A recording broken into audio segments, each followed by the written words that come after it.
Now rocking with the hottest boxing podcast in the land with your host, Coach Malachi Williams. True.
Yeah. What's going on, family? It's our boy Coach Malachi in the building.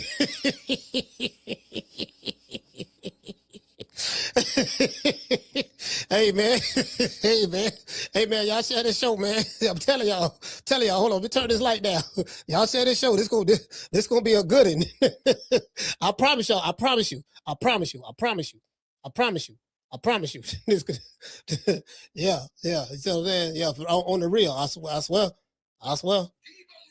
Oh man, I swear. Anyway, man, I'm just sitting there chilling, man. I'm just chilling. I ain't tripping, man. You know, just one of them days, man. You know, I had to make sure y'all can hear me. I'm just chilling, man. I ain't, you feel me? I ain't, it is what it is, man. Hey, man, this, I just got a feeling. Y'all know, I just had that feeling, I should have smoked something else. That's what I should have did. I should have smoked something else, but I don't want to be tripping. Matter of fact, let me turn this light down, man. I've been listening to doggone Keyshawn Davis quote so much that nigga got me stuttering. He said what I'm saying, like, now,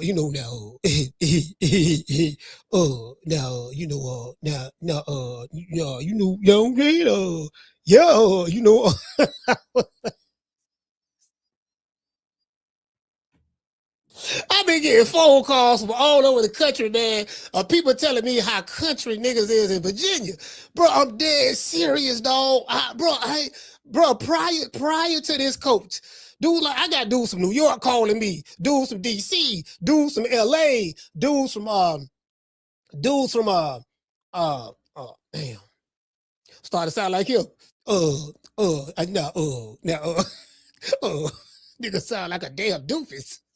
Big dumb motherfucker. Well, man, probably got two brains. Anyway, I'm gonna be nice. Shout out to Coach Dorsett, man. Coach Dorsett, I like you, dog. I swear I like you. The reason why I like you, dog, is because you funny. You funny, dog. Like it don't take much. It don't take much to please me. Just make me laugh. You see what I'm saying? And it's cool. You see what I'm saying? And no diddy. I don't want you taking it that way now.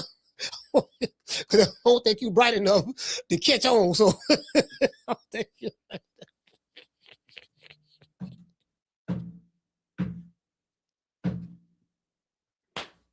Oh, I just gotta make sure, just in case now.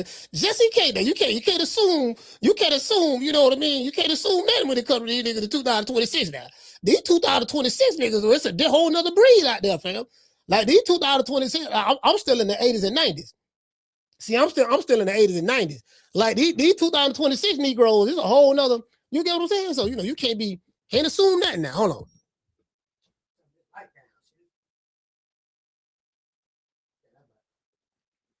Yeah, I think that's it. I think that's it right there. Yeah, you know what I mean? You can't, you know what I mean? Bro, look, I swear to God, bro, I wake up every day. When I say my prayers in the morning time and I wake up, I say, Lord, please help me become a better person. I'm trying, Lord, LAWD. Lord, I'm trying. But Lord, every time I say I'm going to turn the other cheek, Lord, and turn over a new leaf, every time they pull me back in the game. They pull me. Bro, shout out to Mill City. Boy, Mill City, this show, you have inspired this show. Boy, Lord, boy, this show has been inspired by Mill City and Coach Tony Dorsett, Coach, what's his name? Keyshawn Davis.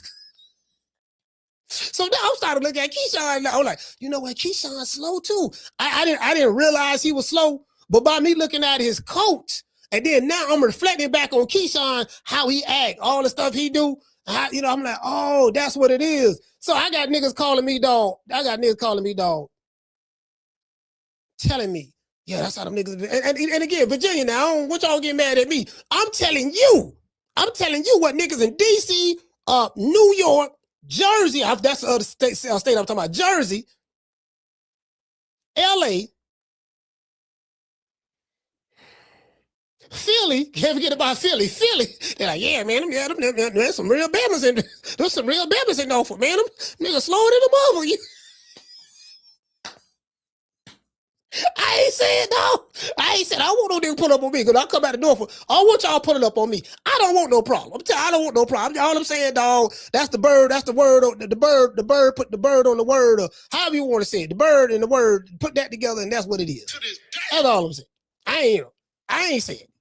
You know what I'm saying? I ain't saying it. You know what I mean? I ain't brave enough to say it. I'm not brave enough to say it. I'm just telling what people tell. I ain't gonna say who said it because I don't want y'all pulling up on them. But that's all I'm saying. Shout out to A-Sound T. A-Sound T. Boy look like we don't caught another body. True. Hey, Akila. Look like we don't caught another body. I didn't want to do it. I said, you know what? When I woke up this morning, this was not on my mind. But I tell you what, last night, man, I was watching doggone Mill City, dog. What I like about Mill City is this. He let them fools come on there and just say some of the dumbest shit. He be trolling these dudes. Bro, like he trolled the shit out of, he was clowning Dorsett last night. And Dorsett was so green. He was so out of the loop mentally. He didn't even realize just Mill City, the questions he was asking him were like making mockery of him. He was too slow to even pick up to that shit.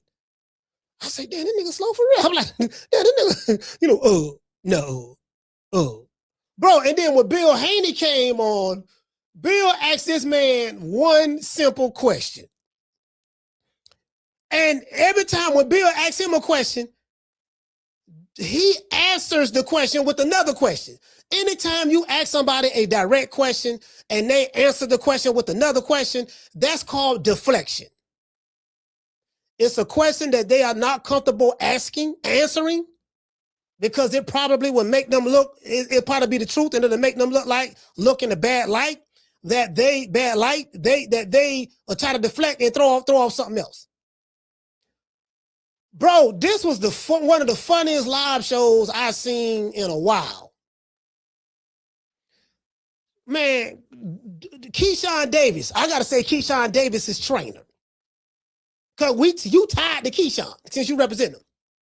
You campaign hard enough, and you, sir, have been elected. True. The midterms are coming up in November. You campaign hard enough, and you have been elected.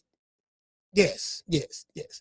Lord have mercy. I had a brother hit me up. Yeah, coach. Yeah, I know that. No. Somebody left me a comment. I'm finna go look at my comments too under that video. I got a lot of comments. He said, yeah, coach. Yeah, cook him. He been talking bad about you on Mill City. And I was like, bro, I'm not mad at Coach Dorsett for talking bad about me on Mill City. Why would I be mad at the brother? Again, I rub people the wrong way. I do rub people the wrong way sometimes. So I get it. I understand. I'm used to this. You know what I mean? This ain't nothing new. That don't mean I don't take it personal. You get what I'm saying? I got love for the brother.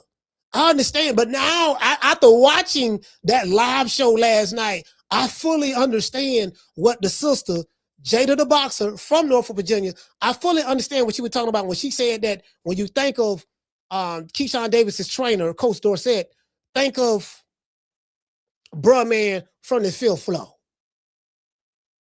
She said everybody back home in Norfolk, Virginia, everybody know that he's slow.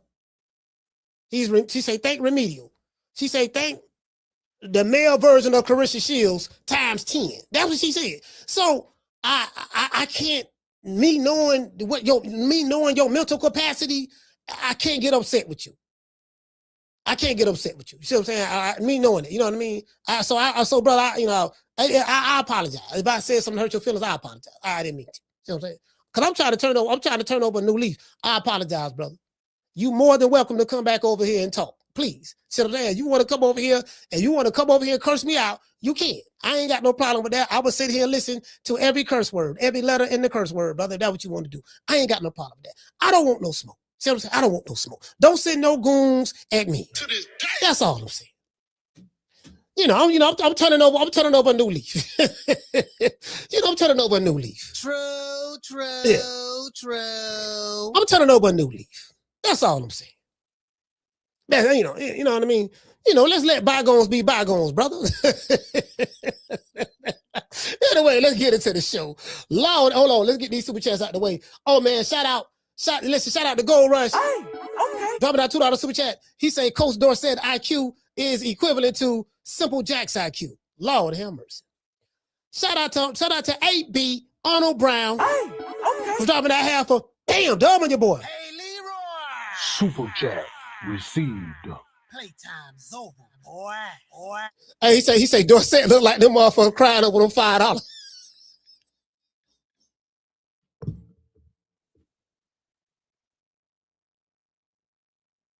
Bro, he said Dorsett look like the motherfucker crying over them $5. Got chain for $5. Huh? You got some chain for $5. Got chain for $5. Got it. Chain me. All right. Man, give my $5. All right, bro. Man, give my $5, man.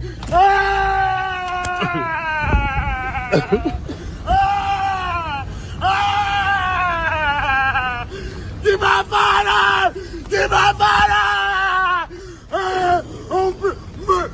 You bitch.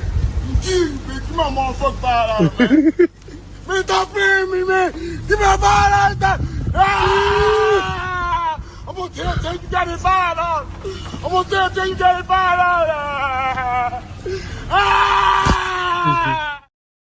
Yeah. I'm gonna get right to it. I ain't gonna let nobody wait today. Today we got enough people in here. Let's give everybody a round of applause. Yeah, I ain't. Hey, look here, man. Listen, man, we going for the juggler. We going for the juggler today. We not playing. Y'all share this live show. Y'all hit the like button, share this live show. We going for the juggler today. I am not holding back. I promise you I won't. Listen, man, this man, shit, man, Paul, brother. I say, damn, this nigga, man, God damn, dog.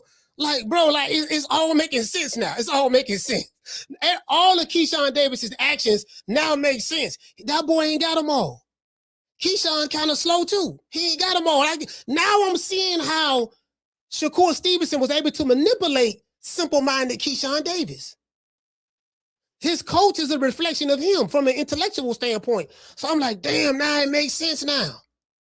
Because Shakur from New Jersey, from Newark, New Jersey. There's some slick niggas out of Newark. Them niggas slick, right? So, he don't, you know what I mean? He don't put the Machiavelli down on him. Very similar to what Papoose did to Carissa Shield. Very similar. Put the Machiavelli down on him. You see what I'm saying? 1 + 1 don't equal 2 to them. You know what I mean? So I get it now. I get it. You gotta watch some niggas from New York and New Jersey. Them dudes out of New York and New Jersey, you gotta watch them dudes. And you gotta watch some dudes out of Oakland, them dudes out of the town. Because when I was watching Mill City last night, and bro, I was laughing so hard, fam. Boy, if y'all could have saw me laughing, I'm laying in the bed, right? I had to get off the computer late. Then I went to the bed, got in the bed. I'm saying, man, I turned the phone on and shit. Man, I saw it was live. Then when I saw who it was, I said, let me click on this shit. Bro, like, fam. Oh my God. I say this man is a walking content. This man is just content. Like Coach Dorsett is content. Like, you get what I'm saying? Man, this man, bro, it's like, I say, we got another, hey, y'all, we got another trainer want to be famous. I say, got another one. I say, bro, y'all can't do what Bill Haney do. To this day. Y'all ain't good at it. Shout out to Mr. T. Hey, okay. Talking about $2 super chat. He said Bubba Gump's favorite crayon is purple, coach. Okay. Shout out to doggone C-Rob. Hey, okay. Dropping that quarter of a bam, dub on your boy. Hey, Leroy. Super chat received. Playtime's over. Boy. C-Rob say, man, I'm from the 757, and this is funny as fuck. Cause we say he's slow too. Bro, even the man, this brother right here, C-Rob, shout out to C-Rob. This brother is from the 757, aka me to Norfolk, Virginia. And they even said, he confirms that they even said he's slow. Just like Jada the Boxer. Hey, okay. Lord have mercy. Man, come on, man. Come on, man. What, bro? You want to give my motherfucker $5 and go. What you leave me for? Go, man. I'm your twin brother. You don't want to give me a $5? I'm saying I'm your twin. I want $5, bro. Why the fuck why you going off on me for? I just said I want my $5, bro. You want to hurt me, bro? No. I just said I want my $5 on that play date. You want a cigarette? I want $5, bro. I want my $5. I ain't keep playing, bro. You got me on you, bro, man. This shit rich, man. Don't do me like that, bro. Man, bye, man. I'm going mad now. Man, I don't fuck that shit, man. I'm mad now, bro. Fuck it. I don't care. I'm gone, too. Fuck it. You don't want to talk to me. Bye, man. I'm gone, bro. I'm gone, bro. I'm gone now. It's over with. Bye, Terry.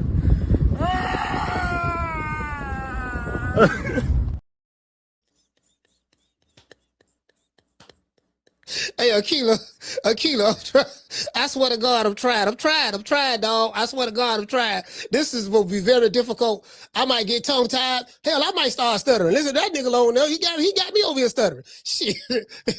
I'm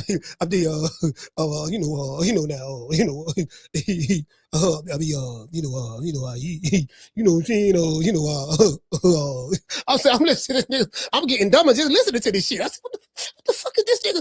What is he talking about? Is he like, what type of language is he speaking? You see what I'm saying? Yeah, you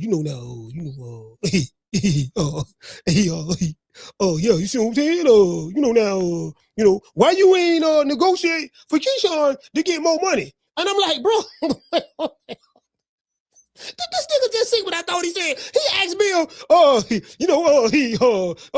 now why you ain't negotiate for Keyshawn to get more money?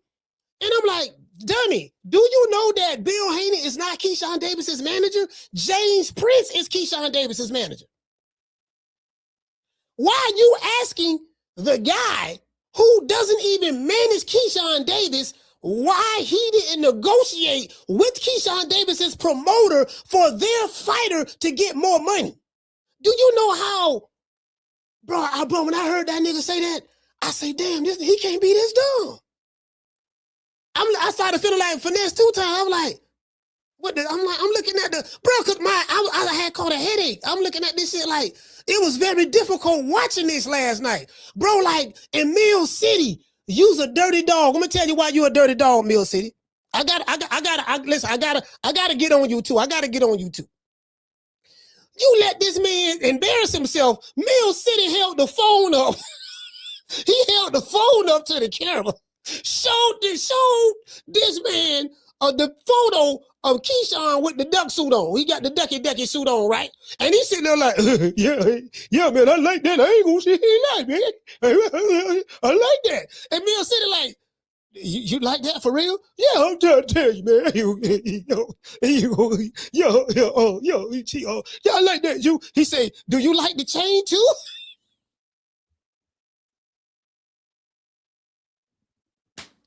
Bill clouded this nigga.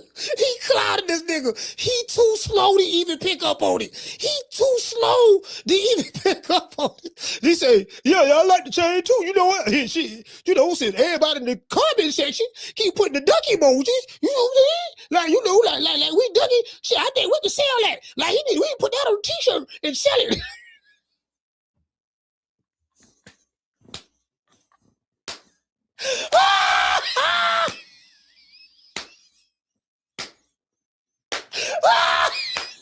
This nigga say, no, we need to put so let me get this straight. You want to put your fighter who's wearing a ducky outfit on a t-shirt and sell it?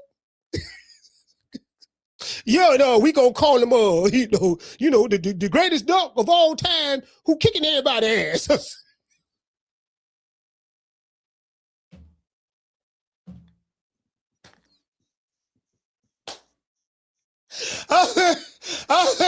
You fired Bomac. Nigga, you fired Bomac and them for this nigga? Man, Devin Haney was going to beat the brakes off of Keyshawn Davis, bro. Bro, like, now listen, I wasn't sure. Cause I was like, man, you know what, man, this is a tough fight. I don't know who's going to win this fight with Keyshawn Davis and Devin Haney, because I'm like, man, you know what, bro?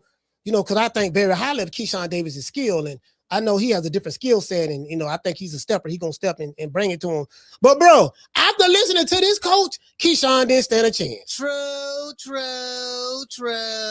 Yeah, he didn't stand a chance, bro. He didn't stand a chance. Yeah, he didn't stand a snowball chance in hell.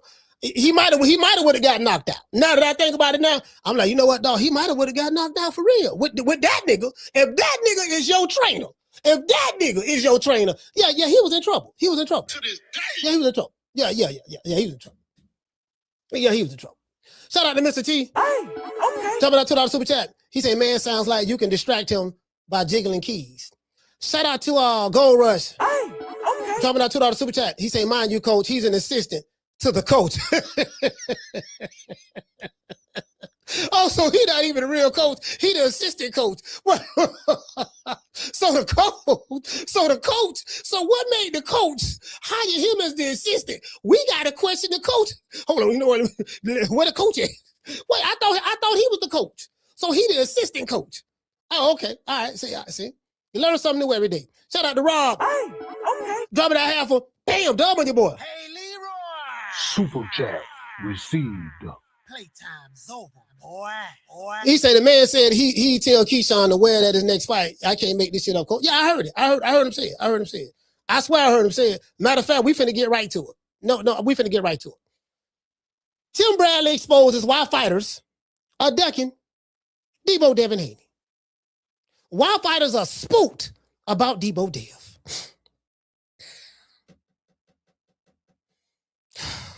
I don't, it pains me to do it. I swear, it pains me to do this. It pains me to do this. I promise you it do. It pains me to do this. I don't take pride because we rotisserized this nigga all last week. We rotisserized them all last week. Keyshawn, that is. So I said I was done with this. I said I was done with this. We did a good job. We had filet mignon duck last Friday. It was good. I rotisserized them last Monday and all the way to Friday. And then I said I was done. Now we moving on to the assistant coach, the coach. We don't call him the coach because he came out, yeah, nigga, I'm the coach, nigga. I'm the coach. So now we don't move on to the coach. So this might be a whole week, right? I'm telling y'all right now. Then we might have filet mignon duck, duck soup, duck salad, duck wings,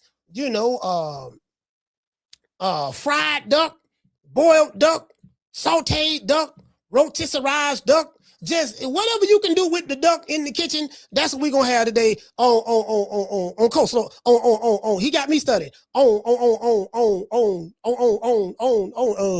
Let me see now. Wait a minute now. Now you feel me? Yeah, that nigga. True. I don't know what language that is. I'm like, that's how them niggas talk. Like, what part of Norfolk, Virginia he from? That's what I want to know. I'm coming back to Norfolk. I need to know if I need security. If I need security, y'all let me know right now. Anybody from Norfolk, y'all let me know. When I come back, do I need security? Because I don't want no problem. All I'm saying is, what part of town that nigga is from? What part of town is Keyshawn Davis's coach from? What part of town he from? I don't want to go to that side. This ain't no shade. This ain't no shade to Norfolk. Whatever side he from, I want to go to the other side. True. I don't know what part of town he from. Y'all let me know. If I need security, let me. Y'all just tell me. You know what I'm saying? I don't want nobody to put it up on me. Yeah, dog, I don't like what you said about Keyshawn, dog. I don't like what you said about Coach. We don't like that. We finna go ride. We finna go slide for him. Look, don't slide on me. I'm just saying. Don't slide on me. I don't want no problems. That's all I'm saying. But if the nigga slow, then you put a camera and a microphone in front of him, it's content. It's content. Like, for real. You get what I'm saying? In a recent video by Hall of Famer Timothy Bradley, Tim posed the question as to why so many fighters are scared to fight Deebo Devin Haney. That's what Tim said, right? Tim appeared to be perplexed as to why. Tim says, and I quote, that Devin Haney isn't a puncher or known for knocking people out. So why are so many fighters like Shakur Stevenson, Keyshawn Davis, Leon Botto, Teofimo Lopez, and others don't want to fight or fight in the ring with Deebo? You get what I'm saying? But there are some fighters, not some fighters, but I'll say there's one fighter in particular that Tim Bradley mentioned, that I totally agree with. And he said something about Tiger Johnson. Tiger Johnson. Rawr. Yeah. Tony the Tiger Johnson. Tony the Tiger Johnson. That right there. Now, Tiger Johnson seems like he want the smoke. He seems like he want all the smoke. I just saw a video of him. He been talking cash shit, talking about what he want to do to them. And y'all send me a contract outside of tomorrow and all that stuff. That's what he said, right? Now, I would get excited about Tiger's Deebo Dev call out. I would get excited about that. But we just went through this with Keyshawn Davis. So I ain't finna be getting hyped up about this. I'm not, dog, Tiger called him. I ain't finna get excited about that. Because we just saw what Keyshawn did. Until I see these dudes in the ring, I'm not getting the Holy Ghost. You see what I'm saying? What Keyshawn taught me is to never get excited about a loudmouth and Puerto Rican fighters, about loudmouth, black and Puerto Rican fighters. I got to put the black in there. Not just loudmouth, but the loudmouth, black and Puerto Rican fighters. I ain't, bro, you niggas online, I ain't buying nothing y'all saying. Nothing. Until I physically see you in the ring, I ain't trying to hear none of that shit. Listen, Keyshawn can come out right now and beat his chest like King Kong. Now, I know he gonna talk shit to a tomato can, but, I ain't trying to hear none of that shit no more, bro. Bro, like, fam, but y'all, boy, right now, bro, y'all the talk of the town. Hey, bro, R.I.P. to the living legend. That man that's right behind me, Pernell Sweet Pea Whitaker. R.I.P. to the legend.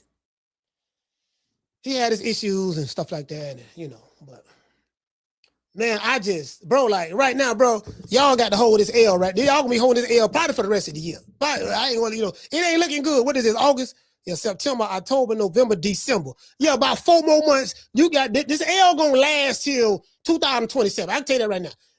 Especially if the Duck Keyshawn don't fight no more this year. If you don't fight no more this year, then y'all got to hold this L for the rest of the year. And then I'm gonna tell you what's making it worse. What's making it worse is this. You have Coach Forrest Gump. You got Forrest Gump and Bubba. You got Coach Forrest Gump and Bubba. No, I'm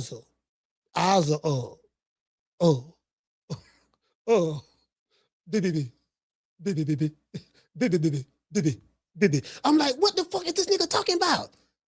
I'm listening, bro, that man, that shit was funny and painful at the same time. I said, this man is embarrassing himself. He was literally cooking himself. Just imagine a duck walking into the kitchen, plucking its own feathers, warming the stove up, putting the crock pot, turning the crock pot on and putting the seasoning in the crock pot with the water and you putting all type of different herbs and spices in it, making sure the water seasoning real good, and you're chopping the carrots up in it and putting it in there, right? Then you start plucking your own feathers till there's no more feathers. Then you put the feathers in the garbage can, and then you just stand on a chair, and then you jump up in the air and cannonball right into the pot. True.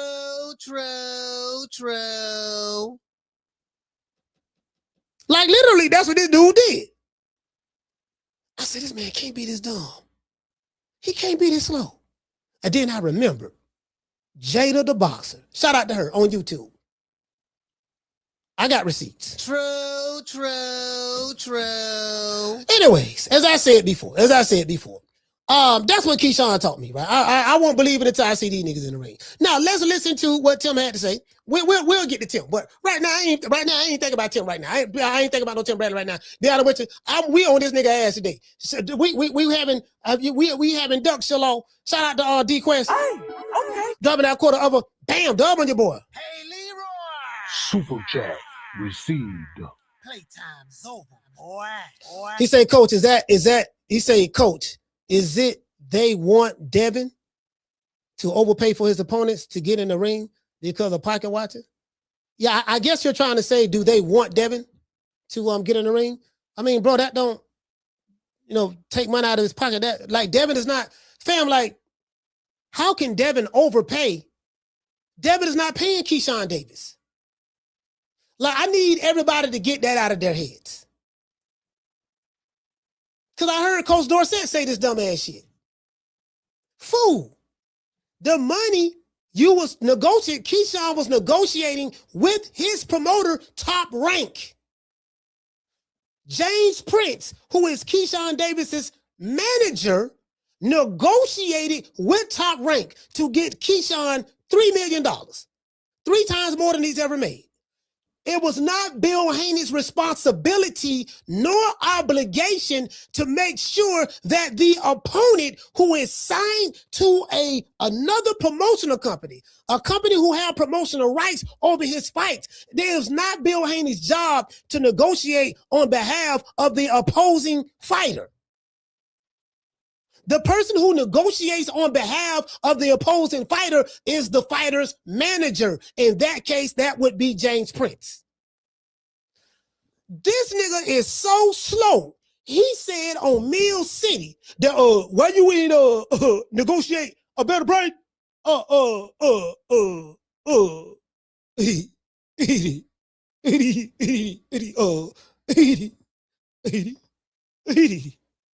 I'm like, what the fuck? True, true, true.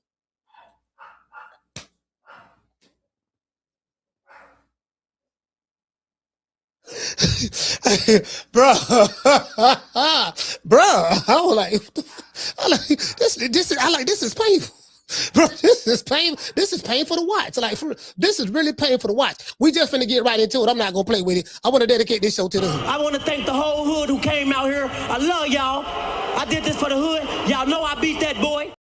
You know what? We just gonna get right into it, dog. We gonna get right into it. I've been stuttering all day. I don't watch this video about 20 times. I swear, this some of my best work. I don't watch this video about 20 times, bro. And he got me stuttering. I tell y'all what, the more you watch this video, for all of those who don't stutter, the more you watch this video, I promise you're gonna start stuttering. You're gonna sound just like a doofus. I'm telling you. So don't watch it too many times. If you watch the video more than 3 times, you're gonna start stuttering. I just want to say that. As a matter of fact, let me drop the link. Let me drop the link in the chat, just in case people, nigga had me stuttering. I was like, God damn, what the fuck? Like, listen to that shit 3 times. Feel me? I felt brain cells leaving, simultaneously. Like, God damn, I was getting dumber. Just, you get what I'm saying? I mean, I ain't got but a GED, so, it ain't like I got superior education anyways, but I ain't trying to go below a GED. That's all I'm saying. I ain't trying to go below that, you know what I mean? From an IQ standpoint. My IQ is not that bad, for someone who got a GED, but you feel me? Let's go. Let this nigga cook himself. Deebo Dev ain't sharing no damn body. So did we give the offer to you, or did the company that you guys are signed to give you guys the offer? What? You couldn't negotiate a lower price for that? What?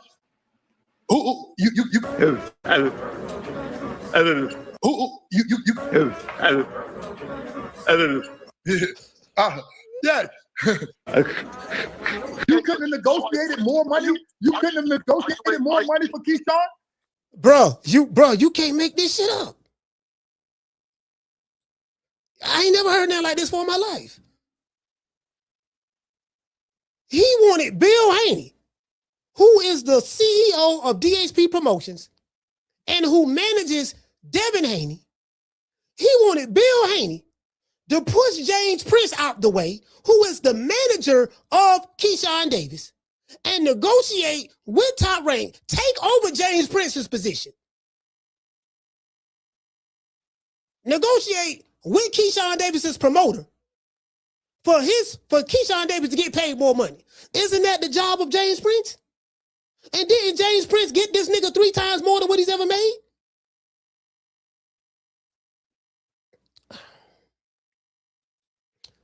Shout out to Bones. He said, I started stuttering 5 minutes after watching the video. I'm telling you. Let's continue. In order to make that fight happen? When it comes to Dorset Barnwell, I want you to think, I'm trying to be nice. Look, I want y'all to think remedial, okay, to the 10th power. Everybody back at home know he slept, okay? And I'm not trying to be funny. I'm so serious right now.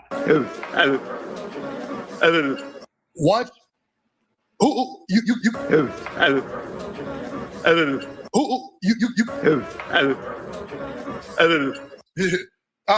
Yes.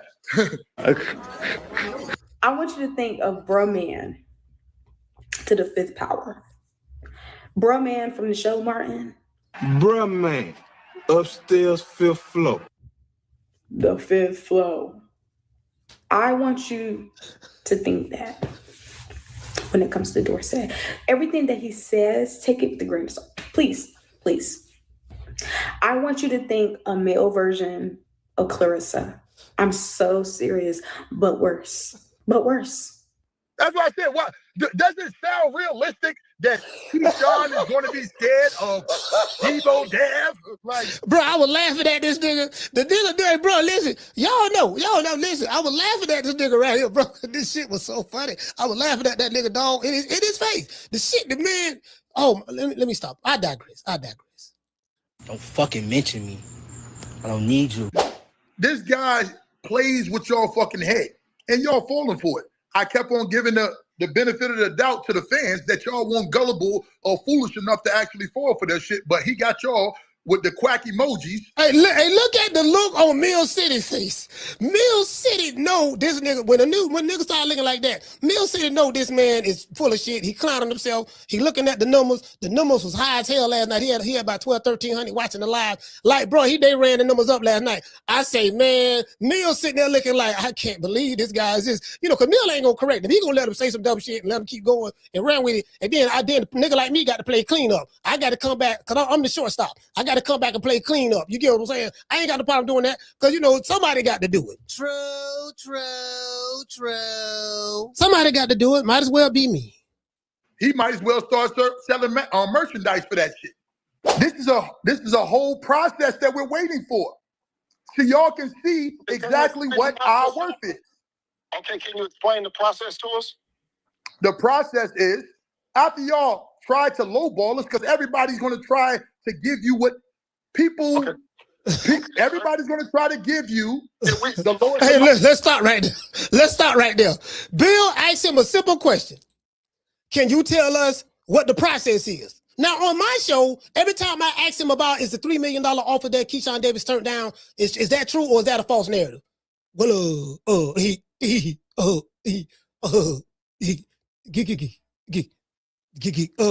yeah, I'm not in the business. I ain't in the business now. I ain't on the business side. I don't know nothing about the business. But you on this show talking about nothing but the business.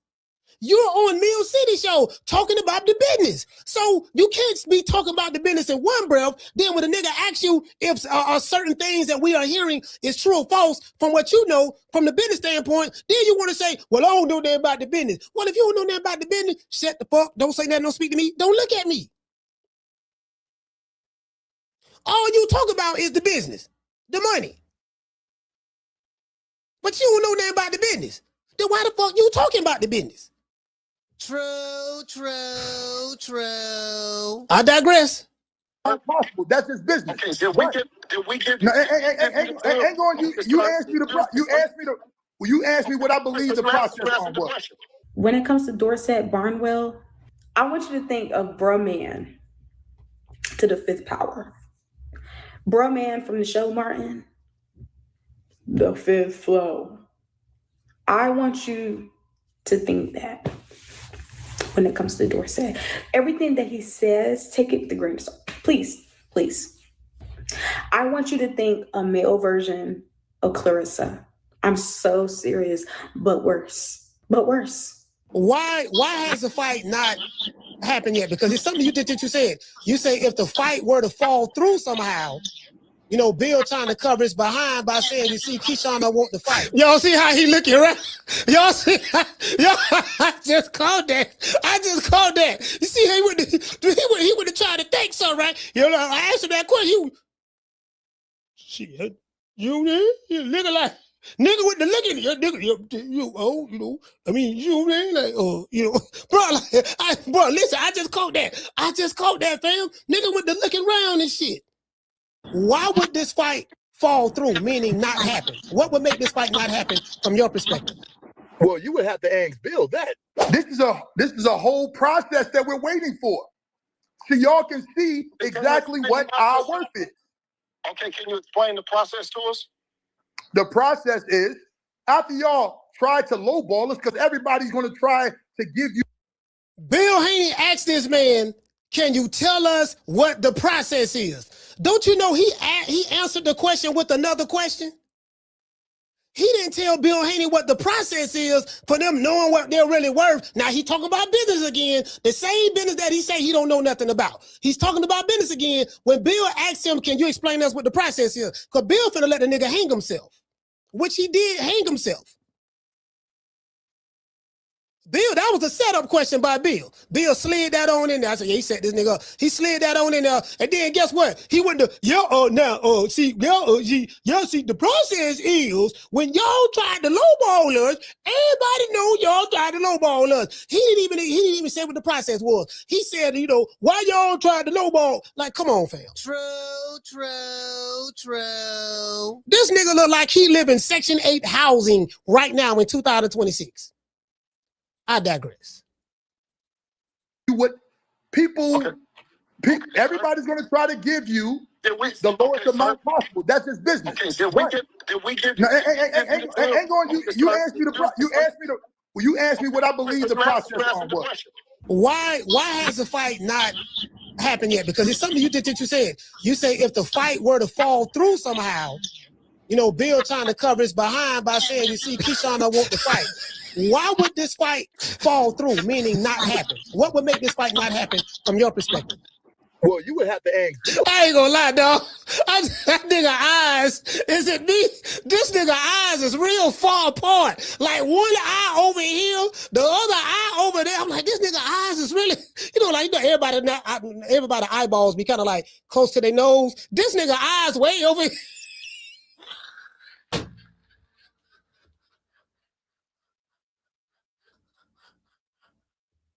Bro, that shit.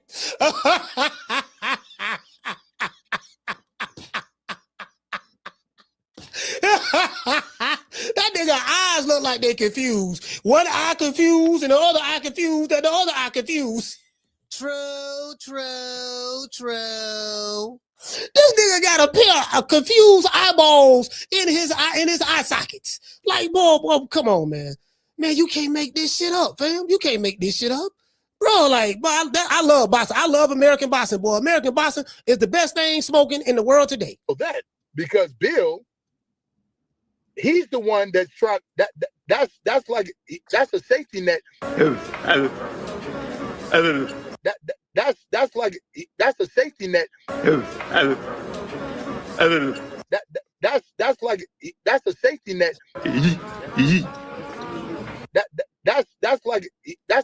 net. That's a safety net. You cause that's a safety net. In my opinion, he's creating that safety net. You asked me what I believe the process was. Okay, we'll go now. Okay, let me just elaborate. Now, okay. After y'all turn us down for what we believe that we deserve. You see how Bill laughing? The man, listen, nigga dunked, the nigga dunked Bill, he dunked Devin Haney, then the coach come on there and reverse it and say, no, y'all dunked us. After y'all turned that down because we didn't take the $3 million and we wanted to go to purse bid, then we went to purse bid, the top rate won the purse bid for 8.5 and 25% of that is 2.1, so we got the 2.1, $900,000 less than the $3 million that we were offered, so we decided to walk away because we didn't want to fight for that amount of money. But however, y'all walked away and ducked us. True. Bro, I couldn't believe he said that last night on Mill City. Fam, I'm like, is this nigga that dumb? And then I remember Jada the boxer. He that dumb. True. Yeah, he that dumb. Bill went to laughing at this nigga. Now y'all got to see the cause and effect of You cause that's a safety net. In my opinion, he's creating that safety net. You asked me what I believe the process was. Okay, we'll go now. Ahead. Okay, let me just elaborate. Now, okay. After y'all turn us down for what we believe that we deserve, now y'all got to see the cause and effect of turning a good fight down. Okay, now that the people don't want to see those boring ass fights. So he said, now y'all got to see the cause and effect of us ducking you. So they were saying, nah, what you got to do, now you did. Y'all turn us down, by giving us a lowball offer. You have already established, sir, that the offer came from your promotional company, Top Rank. Do you get that? Yes, you back what I was saying. So after y'all turned that down for the lowball offer, now y'all got to deal with the ramifications of not getting the fight. You see what I'm saying? True. Bro, you can't make this shit up. You can't make this shit up, fam. You can't make this up. Bro, you can't. You can't, bro. Hey man, shout out to my main man DT. Hey, what to say, fam? Dropping that quarter of a dub. He said he's the assistant coach. Oh, he one of the coaches. It's close enough. Assistant coach, head coach. You listen, check this out. He the one doing all the talking. So, hey, DT, he the one doing all the talking. You get what I'm saying? This nigga run around. This nigga run all in the videos saying dumb shit. Yeah, he the assistant coach. Well, listen, it's still it's still a coach fault because anybody that's a head coach, the lead coach of a fighter, and hire this nigga to be the assistant, he need to be fired too. True. Nigga, you got rid of Bo McNeil for these niggas? Knowing you mentally challenge your goddamn self, Keyshawn. Yeah, man. Shout out to Jack. What is it? Dropping that quarter of a dub. He say, Coach, you got me looking crazy at work while I'm laughing. It's nice and quiet here, and I'm dying while co-workers are looking at me for. Hey, man. Look here, man. Look.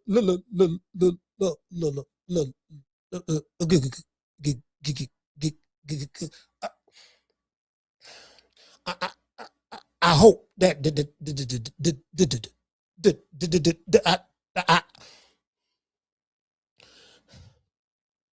I hope that you have a good day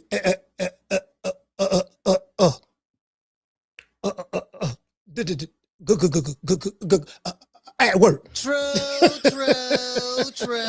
Hey, shout out to Sean from the Heights. Dropping that quarter of a dub. He said, rest in peace, man, from New Jack City.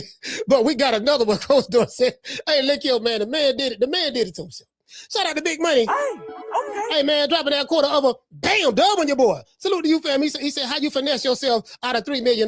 That's how. Hey, listen, you listen to the coach? Listen to the coach. That's how. Shout out to Doggone Gold Rush. Dropping that $2 super chat. He say, Dorsett is radio, coach. Hey, man. Shout out to Keisha. Dropping that quarter of a bam dub on your boy. Hey, Leroy. Super chat received. Playtime's over, boy. She said Bill asked him how much he had to cash out. He said how much he had to cash out him to take that shit chain off and never wear it again.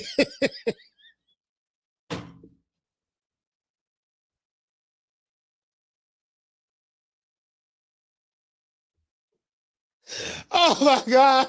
Oh my God. Hey, Keisha, man, this nigga Bill, hey, bro, they let this man, listen, what this man did last night to himself is the equivalent of a duck walking in the kitchen, putting on a crock pot, putting water in the crock pot, seasoning the water, cutting carrots up in the stuff, right? A duck doing this, right? And you're like, what the duck doing in the kitchen? Why they got a crock pot? And the duck plucking the feathers off of himself. Plucked all the feathers off. Cannonball right in the crock pot. In the hot boiling water. Waited till it boiled. Jumped right in there, right?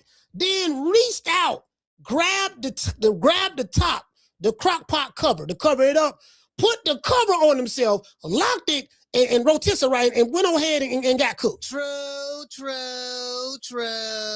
I'm like, damn, bro, how you cook yourself? How you cook yourself, bro? That y'all talking about. Okay, okay, now that the people don't want to see those born ass fights that y'all talking about. Okay, so did we give the offer to you, or did the company that you guys are signed to give you guys? Look at the look on his face. Look at the look on his face. Now he confused. Now he right now it pains him to think. It pains him to think right now. He trying to think, and the two brain cells that he got rubbing together, the two chromosomes, right? You know, right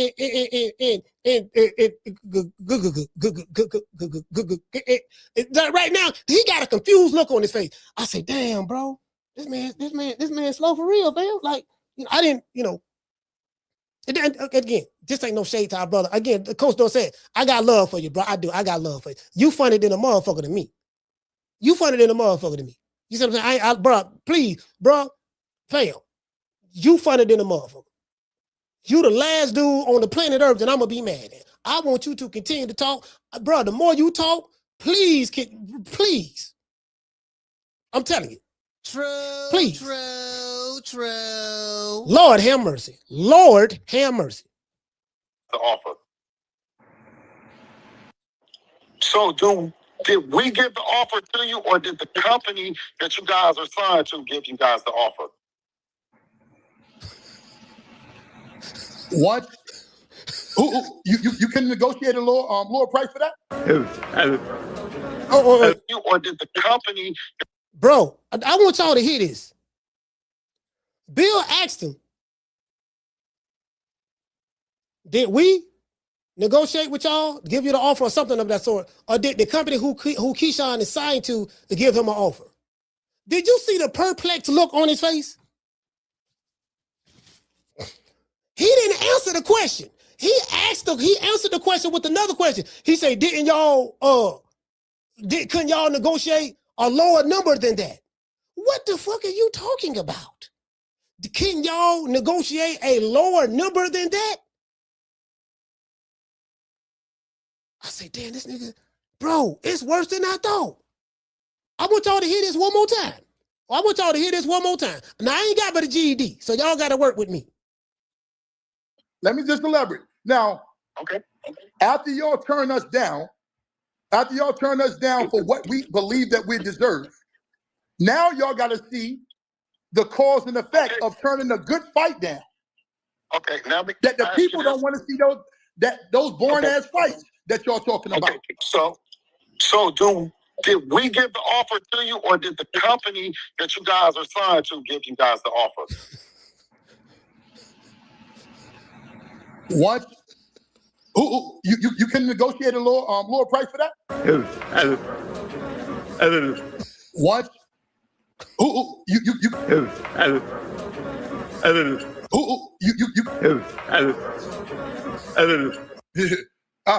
Yes. You couldn't have negotiated more money? You couldn't have negotiated more money for Keyshawn in order to make that fight happen? When it comes to Dorsett Barnwell, I want you to think, I'm trying to be nice. Look, I want y'all to think remedial, okay, to the 10th power. Everybody back at home know he's slow, okay? And I'm not trying to be funny. I'm so serious right now.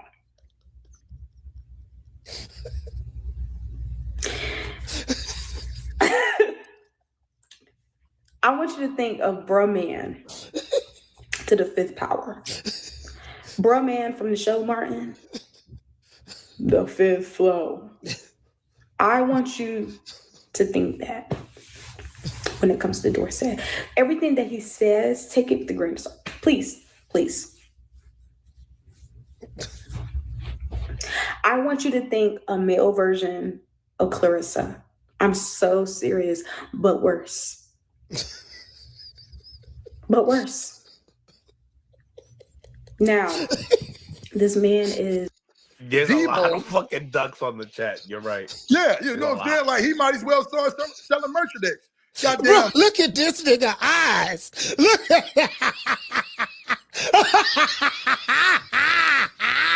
Look at this nigga eyes, bro. Look at this dude. Did you see his eyes, fam? Fam, y'all look at this nigga. Bro, my God. This nigga eyes.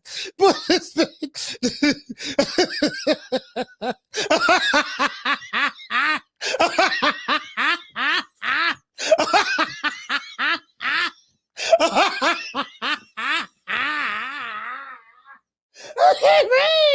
I can't breathe. Did y'all see? You see this nigga eyes, bro? Hold on. Wait a minute. All right, hold on.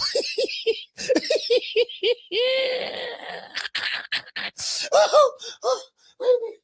I'm getting right here. I can't breathe. Hold up. Okay. Damn. Okay, y'all. Hey, I'm sorry about that. Y'all. That was unprofessional. Y'all give me a minute. Oh. Y'all give me a minute, huh? Almost passed out. Give me a minute. Hold on. All right, here we go. Like, and with Deebo and a duck. It's the biggest. Hang on. This says it's the biggest duck in boxing history. That's what I'm saying. He might as well sell the merchandise for that shit. Right. I would just like Big Baby. I called Big Baby up when the toupee came off. I said, bro, you need to invest and start selling hair right now. Invest and start selling hair right now. That shit actually looks smooth. I like that shit. That shit looks smooth. You like I ain't even gonna stunt. That shit looks smooth. Now, this man is looking at the fighter that he trains. He's an assistant coach. So, all right, he's an assistant coach, whatever, right? But he's an assistant to the head coach of the fighter that he helped train, prepare for fight, right? And he said, yeah, I like that. Yeah, I like seeing Keyshawn with that duck outfit on, man. You know what I mean?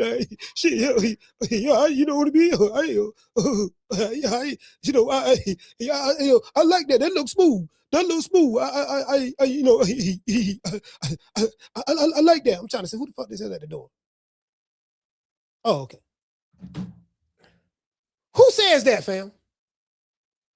Who says what trainer, what coach, assistant to the assistant coach says that he want to see his fighter should wear that duck costume to his next fight? True. So when I tell you that this duck is cooking himself, the duck is rotisserizing himself, I'm literally mean this. He's cooking himself with no help.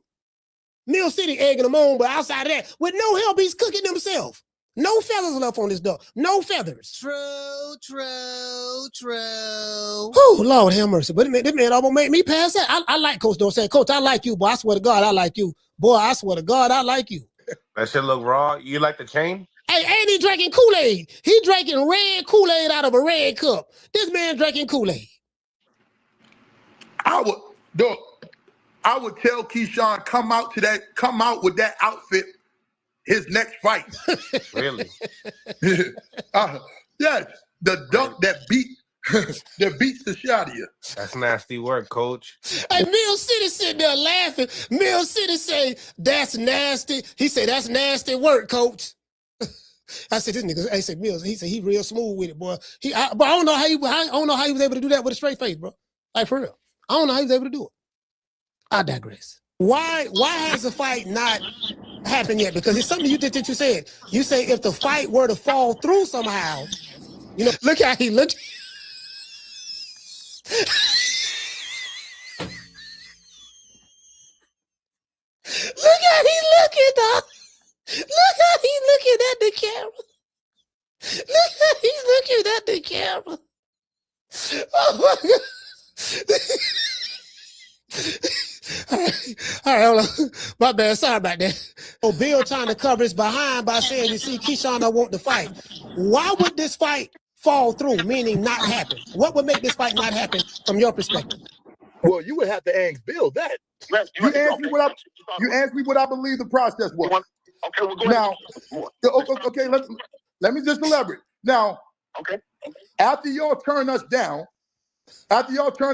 for what we believe that we deserve, now y'all got to see the cause and effect of turning a good fight down. Okay, now that the people don't want to see those boring ass fights that y'all talking about. So did we give the offer to you, or did the company that you guys are signed to give you guys the offer? What? You can negotiate a lower price for that? What?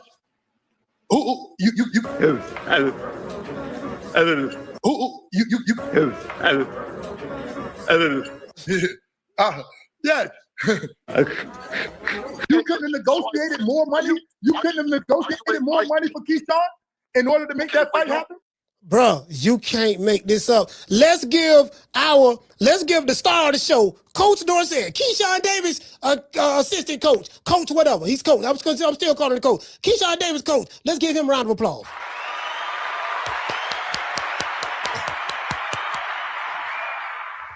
Let me read the super chats.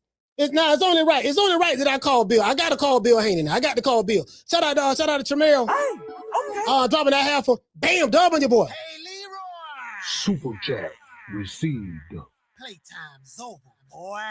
He say salute, coach. He say not a big speaker, have a stuttering problem as well, but that made me more observant. I've never met a person that stutters this bad, want to speak, but not knowing nothing. But this is the thing, though, right? This is the thing. See, this is you don't see people who stutter a lot want to go on camera and speak. The reason why is because they stutter, right? This guy, I guess he's trying to be famous. He want to be known. He want to be known. He probably looking on the internet like, yeah, dog, I be seeing Bill Haney. See, this what happened, right? They be looking at Bill and they think they can pop it like Bill popping and they can't. When I say pop it, I mean pop that game. They can't. It's not as simple as he making it look. Like this guy really is, he's actually in negotiations with these different promotional companies and now Network the Zone negotiating deals. This is not just, so he's just a regular coach, a regular boxing trainer.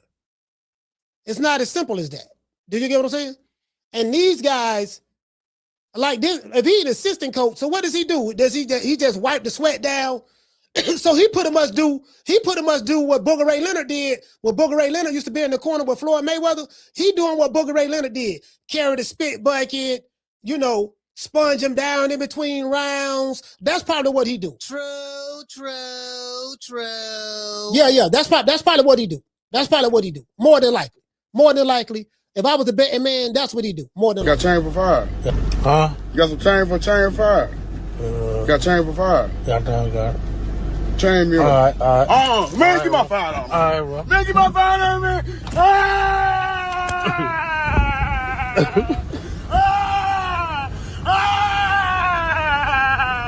Get my fire!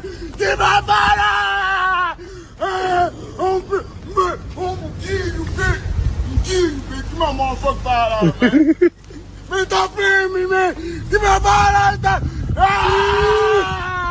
I'm gonna tell you got it fired on. I'm gonna tell you got it fired on. Man, look here, man. This man, hey, bro, fam. Man, Coach Dorsett is funny than a motherfucker, bro. I don't never want him to stop. Coach Dorsett, I know you're watching the show. Sir, I don't never want you to stop talking. Listen, I have some more videos coming out on you, bro. I have some more videos that I have in the cut right now. I have in Cap Cut. Matter of fact, let me do this. I edit all my videos in Cap Cut. And I make all my thumbnails in Canva. I got an app called Canva. I edit all my videos in Cap Cut, and I make all my thumbnails in Canva, right? Sir, you are the gift. I thank the boxing gods for niggas like you. Niggas like Coach Dorsett, niggas like Mama Holyfield, y'all too, fam, like Coach Dorsett, fam, bro, I love you. You know what? I love you so much, Coach Dorsett. This how much I love you. I still love you.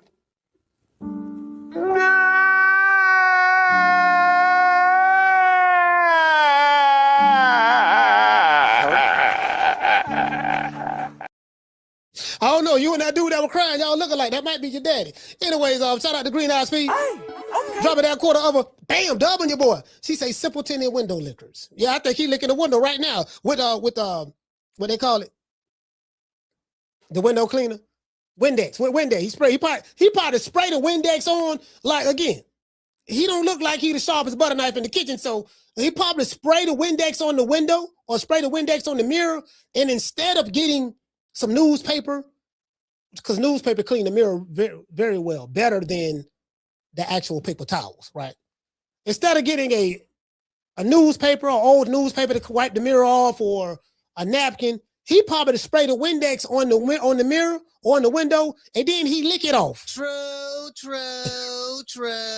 See the nigga over there by the window licking the window. Say, man, when he's spraying it with the wind. Just imagine, I can see the nigga doing that too. What DT said, he the assistant coach. He the assistant coach, right? So he the spit bucket nigga. So he rubbed niggas down in between rounds. So he probably, again, he probably got the Windex, spread it on the window. What you doing? What it look like I'm doing? I'm cleaning the windows. You know what I'm saying? I'm cleaning the window. Why you ain't just clean the window with the napkin? The napkin, what am I do that for? Why am I wasting perfectly good napkins? You know, why would I do that? That don't even sound right. All right, don't worry about it, sir. Just keep licking the window. True. It's okay. It's okay. Just keep licking the window. Down from the bar, there's a platform stage. People pimping, sharp as razor blades. Yeah. Yeah, no, I'm just saying. No, what I'm saying is, no. Yeah, bro, just keep licking the window, bro. Just keep licking the window. Don't worry about it, fam. Just keep licking the window, dog. We ain't tripping. Hold on, I got a call. It's on the right that I called, Bill. It's on the right that I called. I mean, might as well. We ain't got nothing else to do. Please leave your message for 41. Ah, okay. Ooh. I'll play that. Hold on. He might be on him. Let me send him a text. I'll send him a text. Let me send him a text. All right, here we go.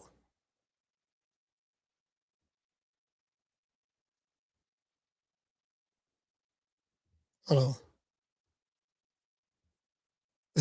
Matter of fact, I'm gonna send him a link. Matter of that one, I'm gonna just send him a link. Fuck it. Oh, y'all hold on. I'm gonna send Bill a link.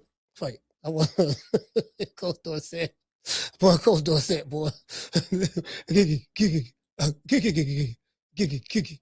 Yo, I say, damn. He make his whole city look bad. I'm hearing niggas leaving Virginia right there. Like, yeah, dog, we out of here, dog. I'm hearing motherfuckers talking about moving out of Norfolk right now. They're like, man, the nigga making us look bad, dog. Man, niggas clouded us right. They thinking all us like that. Yeah, dog, they thinking all us like that, fam. We just gonna leave, dog. Just come back later. You see what I'm saying? We'll come back. You know, if you go somewhere and people ask you where you from, I'm telling you, don't tell them you from Norfolk now. They say you from Richmond or say you from DC or somewhere. Don't tell them you from. I'm just saying. Hold on. Let me send them a link. Yeah, dog, that man, god damn, boy. I say, man, this man is fam. This man telling Bill that this Bill should be the one to negotiate a better deal for Keyshawn Davis. Last I checked, Keyshawn Davis has a manager by the name of Jay Prince out of Houston, Texas. They say he's from North Houston. The manager, see, he the spit bucket dude, so he don't know. So to all the spit bucket dudes out there, I'm gonna explain this to y'all.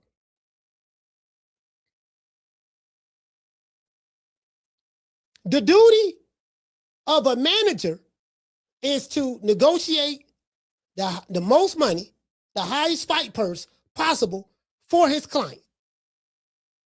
That's the duty of Keyshawn Davis's manager. It's not the duty of Coach Malachi to negotiate with Top Rank for Keyshawn to get more money. Why? Because I'm not his manager. And if I negotiate for him to get more money, not being his manager, and let's say it's just miraculously he get it, he's not entitled to pay me anything because I'm not his manager. When a spit bucket nigga is telling a multimillionaire who negotiate deals with these good white folks all the time, who know and understands the business inside and out, the spit bucket nigga, you are the spit bucket nigga for a reason. You ignorant just means you don't know. You acknowledge your ignorance when it comes to the business of boxing, while at the same time talking to a businessman. You acknowledge your mental deficiencies when it comes to the business of boxing, because you don't know nothing about it. How do I know? Because you told me this on my show. When I asked you specifically, did Keyshawn Davis turn down the $3 million? You look to the left and you say,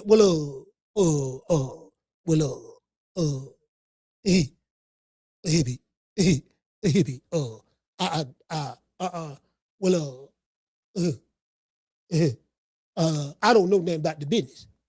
So once you acknowledge that you don't know anything about the business, how can you have an intelligent conversation with a man who knows everything about the business? True.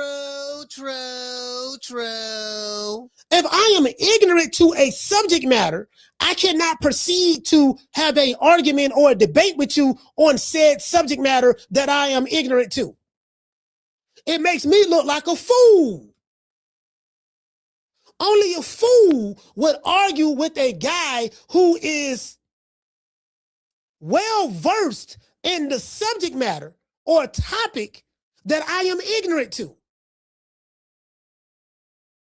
How you gonna say that this man is lying, he's spreading false narratives about what's going on in the business, while at the same time acknowledging that you don't know nothing about the business that you say that he's lying about?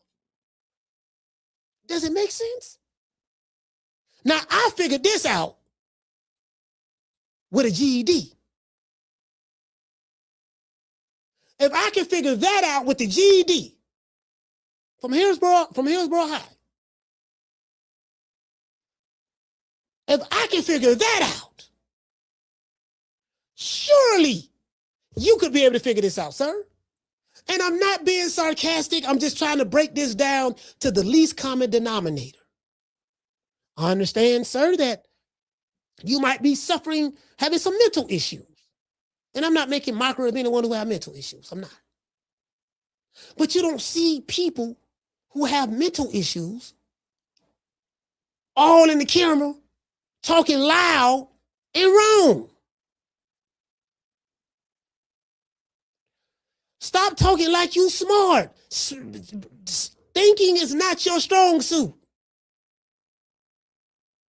You are the opposite of smart. You need to stay in the opposite of smart's place. Bro, like, I see one or two niggas online just, yeah, dog, he literally, fam, like, listen, Bob Arum came out. I showed y'all, we did the show on that Friday. Say, yeah, the kid turned down $3 million. No, I told the kid, I say, listen, kid, you're from the projects of Norfolk, Virginia. You come from a single family home. The most money I've ever paid you, kid, was $1 million. $1,002.75. I'm offering you 3 times more than what you've ever been paid. You only have 15 fights. I'm sure Keyshawn wasn't listening to Jay Prince. He was listening to that nigga. He was listening to the Spit Bucket. Listen to how the Spit Bucket nigga, Coach Dorsett, is talking. Keyshawn Davis's assistant trainer, coach, whatever. If you listen to him, now it makes sense. Keyshawn rejected the offer because he's listening to El Slow-Mo. Key, let me talk to you for a minute. Build the ass, build the ass, build the ass, so-called Deebo.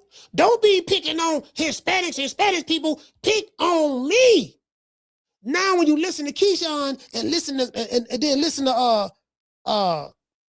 Coach Dumbo, it makes sense. Damn, Keaton, it makes sense. That's who influencing him. That's who influencing him. Think about it, bro. That's who influencing Keyshawn, that dude right there. It makes sense now. I'm like, oh, see, the more motherfucker talk, then you. Shout out to C-Rob. Hey, okay. Dropping that half for bam, dub on your boy. Hey, Leroy. Super chat received. Playtime's over, boy. Yeah, for real though. What to say, C-Rob? He said not all 7.5, not all 7.57 gave y'all legends. He said not all, but the 7.57 gave y'all legends. Yeah, Sweet Pea, one of my favorite fighters of all time. Allen Iverson, facts. Michael Vick, facts. Bruce Smith, yep. Bruce Smith played for the Buffalo Bills, and he played for the Washington Redskins. Missy Elliott, Pharrell, Pusha T, the list goes on. Dorsett is in the league of his own. Listen, I totally agree. I totally agree. He's definitely in the league of his own. I totally agree. He's in the league of his own. I totally agree. But I'm saying, for the people who may not know that, what you just stated historically, and the fact, that's a historical fact. That's who came out. Now, I don't know if any of these, I know AI and Michael Vick from Norfolk and Sweet Pea, right? I don't know about Bruce Smith, Missy Elliott. I don't know what Pharrell and Pusha T from, like what part of Virginia they from. Are they from Norfolk? All of them from Norfolk? If they are, I didn't know. I didn't know that. Oh yeah, the Clips, yeah, Pusha T now.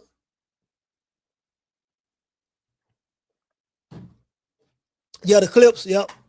I like the Clips. I used to like them. You see what I'm saying? So that's all I'm saying, Phil. Like, bro, like, I say, damn, Mill City doing such a great job. Just let them talk. Then Mill clown. I say, Mill clowning them and everything. Mill clowning them and he didn't even pick up on it. He was too slow to pick up that the dude was clowning him. Then Bill come on, and I'm like, fam, matter of fact, let me drop these phone lines. Cause I want the people to call in. Y'all call the show, man. 530-494-9636. Y'all got 3 minutes, man, because I want everybody to get their calls. You want to talk some shit? Call me. Start some shit, bitch. Sup, fool? You gonna talk shit about me, homie? Where you from? Hundreds of niggas is waiting for your motherfucking call, and they all talking shit about you right now. Call the coach at 530-494-9636. We waiting on your bitch ass. Man, y'all hit that like button for the old boy. Good evening, everybody. My name is Funk K. And thank you for watching True Media Podcast with Coach Malachi. True Media Podcast. Did I say that right? Huh? Well, anyway, I got a question I want to ask. Why is it so hard for y'all just to simply hit that damn like button? Huh? Now, Coach Malachi get up every day entertaining y'all when he could really been going out there chilling with his family, eating some neck bone and rice or something like that. But instead, he chose to come up here to entertain y'all, and y'all ain't hitting the like button. Now go hit the like button. Why you ain't hit that like button? Huh? Go hit that like button with your hard head cheese looking self. Coach Malachi doing a hell of a job. The least you can do is hit the like button, y'all. Bro, you can't make this shit up, bro. You can't make this shit up. You can't. Fam, like, fam, you ever just felt sorry for somebody? I felt sorry for this dude, man. I say, damn, dog, he's struggling right now. But bro, in his mind, though, he right. And he trying to rationalize it. And it ain't nothing he's saying making no sense. Nothing. And it's like, bro, like, I think he was on there for almost 3 hours. Nigga explaining. I say, man, this dude right here, fam. I say this dude right here. As a matter of fact, let's go on X. Y'all know I love going on Twitter. But I love me some Twitter. I just like, man, look here. This what y'all say.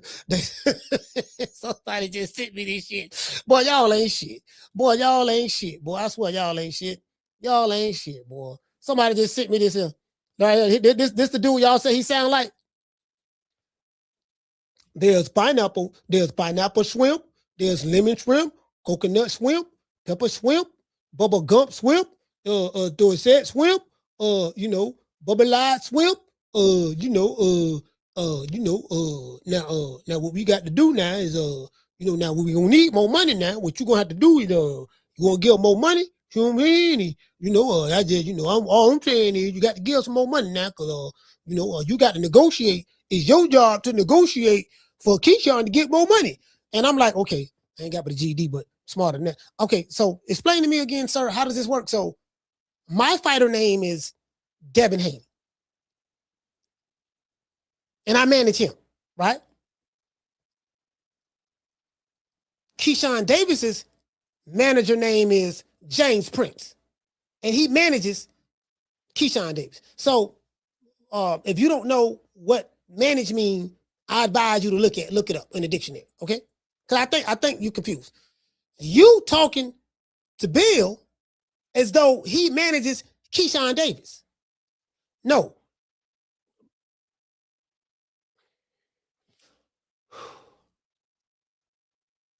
James Prince manages Keyshawn Davis. We got that? James Prince manages Keyshawn Davis. It's the duty of the manager to negotiate with the promoter to get the fighter the best deal possible. In this case, the best deal possible was 3 times more than what he's ever been paid, and that's $3 million. James Prince did a good job in doing that. Apparently, the fighter, who has never made more than $1 million ever before in his life, decided that the one time that he's getting his highest payday, 3 times more than what he's made, he decided that that was a lowball offer. So I said, okay, cool. If the $3 million that you're being paid to fight Devin Haney is a lowball offer, then what about all those offers and payments that you received prior to the Devin Haney negotiations? The money that you made to fight Nair Albright, not once but twice, were those lowball offers? What about the money that you was offered to fight Dennis Berence? Was that a lowball offer? What about when you fight Jermaine Ortiz? Was that a lowball offer? So all of those offers, that was a lot less than $3 million, were not lowball offers, but the $3 million, which is the most you've ever been paid or offered for a fight, that's a lowball offer? Like, am I missing something?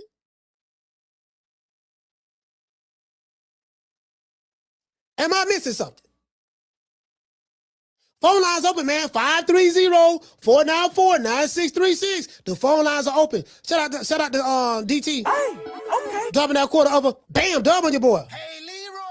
Super chat received. Playtime's over, boy.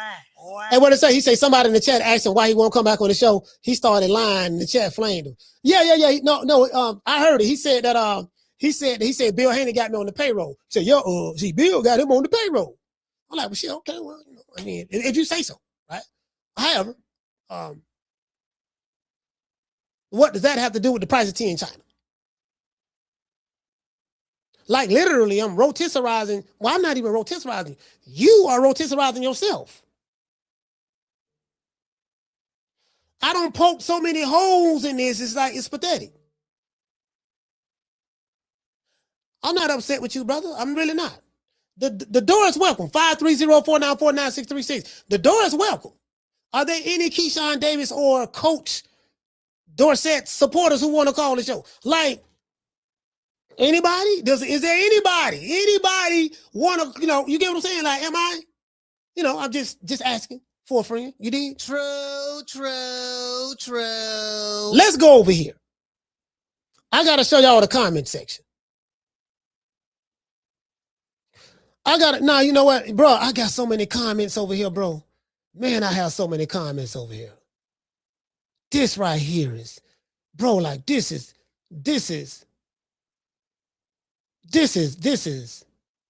hold on. This motherfucker over here got me.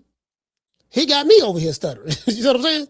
Yeah, now what we got to do now, this right here, bro, is, hold on, y'all, I'm looking for something. They flaming this dude on Twitter, bro. They flaming this dude in my comment section. Let me go over here, man. Let's go to the comments. Hold on. The comment section. Oh my, bro, hold on. Let's go over here. The comment section is undefeated. This the comment section right here. Right here. This is the comment section. Let me blow it up. So y'all can see. Bro, like, the comment section is undefeated. They ripping this dude. Brother right here, Boat Right says, salute, coach. This is hilarious. This is how I say, coach, come on, bro.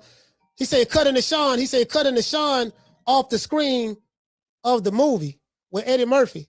I forgot the name. Oh, okay, yeah, I see what you're saying. Caller, what's your name? You calling from? Coach, God. I can't hear you, brother. Your phone breaking up. What's your name? Where you calling from? This is Akila Muhammad. I'm calling from New Orleans, Louisiana. Q, I don't know if you got me on the Bluetooth, but we're gonna try to make it work. I can barely hear you, but go ahead. Q from Louisiana. Talk to me. Let me see if you can hear me. You can hear me better now? Yes, sir. Okay. Coach, I just gotta ask you a question, bro. Mm-hmm. I'm an old head. I'm 57. I box. I used to box. We ain't talking about my yesterday. I'm just giving you some of my history. I've never seen a coach act another promotional. I don't even know what you call it, because Bill and them, they got this stuff together. I've never seen. You can say, man, he's a manager. He's a manager too. Because he manages Devin Haney. Okay. So I've never seen another. Is this? You ever seen this before? Not never, bro. I've never seen that like this. Like, this is new. This is absolutely crazy. I'm like, and the guy, I don't know, is he? And then I don't want to say this because I don't want people to think I'm picking on him. But is he a little slow or something? I mean, he look like he's a little challenged. I say it for you because I'm used to being the bad guy. I will refer to the sister. There's a sister named Jada Fade. No, Jada Boxer. Jada the Boxer. My bad. Right. Jada the Boxer. She's from Norfolk, Virginia. She knows Keyshawn Davis personally, and she knows this coach as well, Dorsett, right? And she said that back home in Norfolk, people look at him as being slow. They know that he's not. He's missing a few marbles, and you say when you see him, think of bruh man off of Martin from the fifth floor. That's what she said. So. I saw that, but I just didn't know whether they were just picking on him, capping, or if that's something that she stands by. She stands 10 toes down on. No, you just listen. Just listen to him speak on that Mill City. Yeah, no, that's what I'm saying. Yeah, you should be able to draw your own conclusion from that. And you're absolutely correct. You're absolutely correct, man. I mean, I just you giving them the benefit of the doubt. You giving them the benefit of the doubt. See, that's what it is. You giving them the benefit of the doubt. You like, nah, he can't be. You know what I mean? Like, it's unbelievable. It's really unbelievable. I listen. Trust me. I've been when you were at Q. It really is. Q. I've been when you were. I was like, no, it just can't be. One more thing, because I know you're a busy man. Do you honestly believe, like, if Keyshawn, he called himself a young man, he called himself a businessman, I get all that. But this dude that he's got. I can't hear you, bro. Your phone went out. Making Keyshawn look even worse. Yeah, he's definitely. You do you agree? Yeah, yes. This is the PR nightmare. Like, if I was a part of a public relations company, this is the PR nightmare right now. Like, I don't know if Keyshawn have any PR. Obviously don't, because apparently this guy right here, his assistant coach, the spit bucket guy, apparently he is the PR guy. Keyshawn did enough destroying his own credibility already, right? When he dumped the fight. Absolutely, he got to dig out of that hole, and then on top of that, you asking for $3 million. Listen, as a boxer watching Keyshawn. He wasn't asking for $3 million. He was asking for $5 million. He wanted $5 million. He wanted $5 million net after he paid Jay Prince and everybody. And listen, in that interview, when Bill Haney called the show Mill City last night, he asked him about that. He said, yeah, y'all wanted $5 million. And guess what? He did not deny it.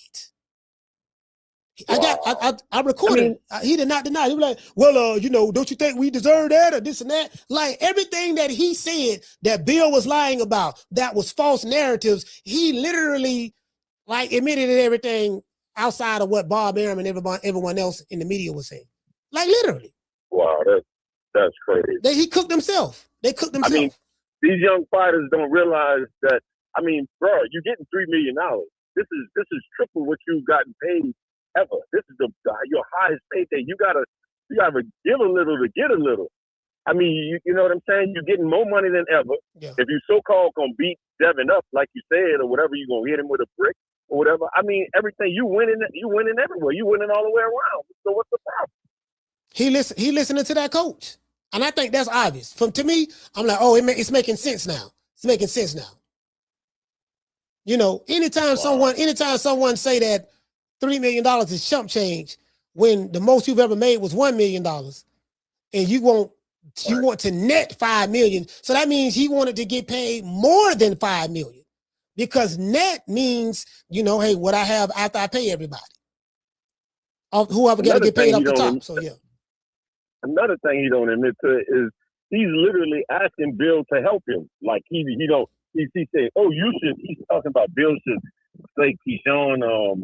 Man, don't you think Keyshawn is worth more than that? What do you mean? No, hold on. This is what your body. Go ahead.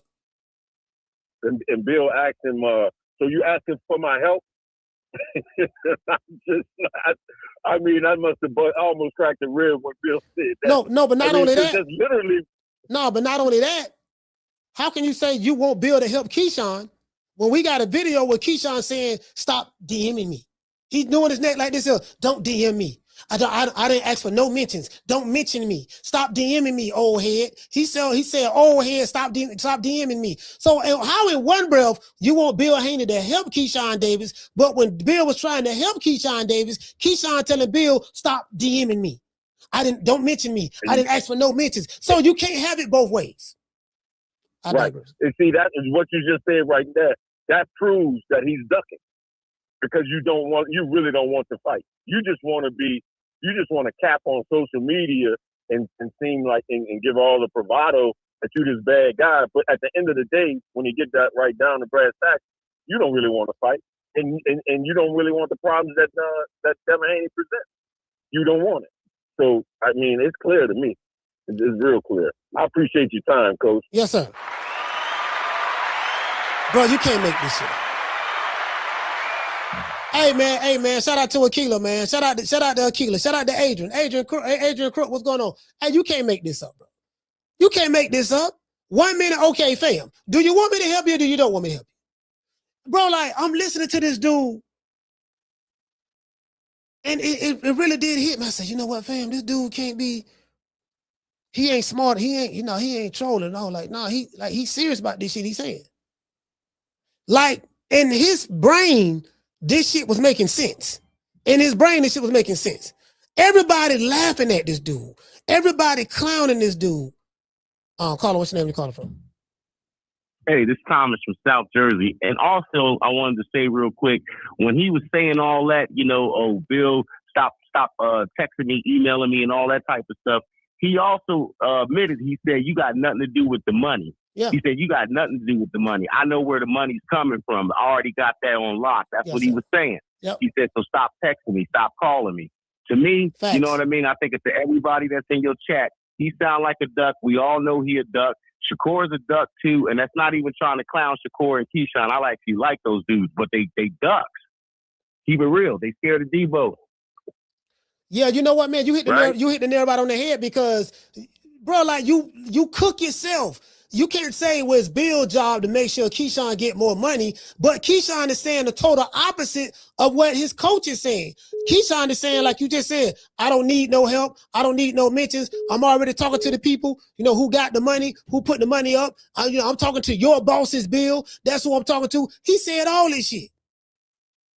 Another thing too, Coach, I want to say too real quick. Yeah, another thing I want to say real quick too, Coach, I want to get this out. Shakur duck shot. Everybody know that too. These two dudes is acting like divas, like straight divas. They got a little bit of money. Keyshawn didn't even really get no money, but Shakur, he got some money going over to Zufa. He ducking. He talking about he wasn't going to fight Rayo, whatever his name was, and now we hearing about that might be his possible fight. You can't believe nothing these dudes say. They don't stand on their word. Shockey, I feel bad for him because dude was upcoming. I actually believe him. I think he's seen something in Shakur. I ain't doubting Shakur's skills, but I think Shakur couldn't get him. I think it's just always that one person who can get you, no matter how good you is. Mm-hmm. That's all I wanted to say, Coach. We all love your show, man. Thanks for always keeping it real. Yes, sir. I appreciate you, man. Thomas, man. South Jersey, man.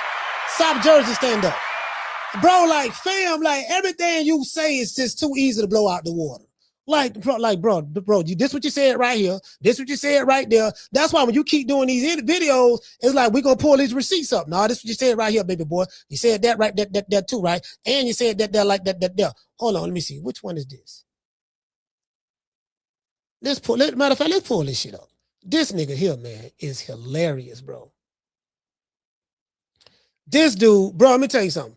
This dude, fam, that dude funny, bro. I ain't never seen that like this. I said, this dude can't be, we're not going to say so. We're going to say lightheaded. I damn near passed out laughing at this dude. Carla, what's your name? Where you calling from? What's up, Coach? Man, it's Mike from Philly, Coach. Mike from Philly, talk to me. Listen, man, I've been trying to tell everybody this from the beginning, Coach. Like, Shakur been a puppet master this whole time behind it. Yeah. Like, Keyshawn never wanted to fight, and Shakur been ducking deaths as 135 since he turned down this beauty.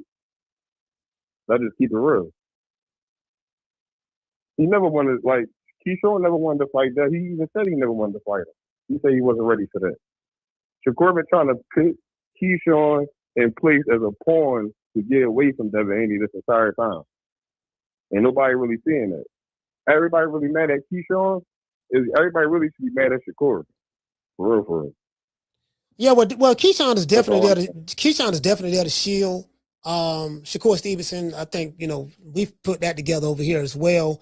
Because everybody who wants to fight him or whoever he may give him some trouble, he wants to befriend them, become their brothers. And when they don't want to be friends or brothers, then he'll send other fighters that he befriended, that he made brothers. He'll send his little brother Raymond Ford down there to handle Osaki Foster.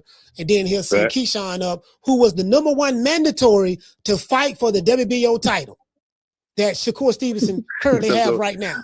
And then conveniently, he gets moved up to 150, 147 welterweight. And then now he's the #1 guy, mandatory to fight doggone Devin Haney, something that was executed by Jay Prince. They went and did that. So no. Absolutely. Yeah. Absolutely. And then look, Coach, this is another thing too. Like, everybody acting like everybody acting like they know boxing, but nobody's mentioning the fact that Shakur is the WBO champion at 140. Yes, sir. Devin Haney is the WBO champion at 147. That's the only sanctioning body where you can challenge the champion and move up.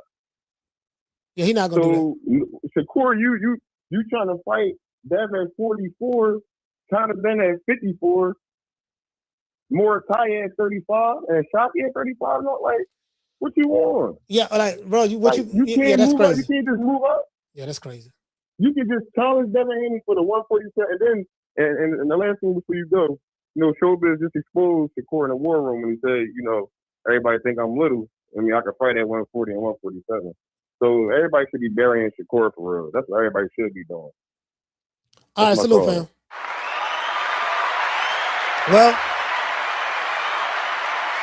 Well, the reason why, again, we talking about Keyshawn Davis as coach right now, trainer right now. Shakur that's been established already. See what I'm saying?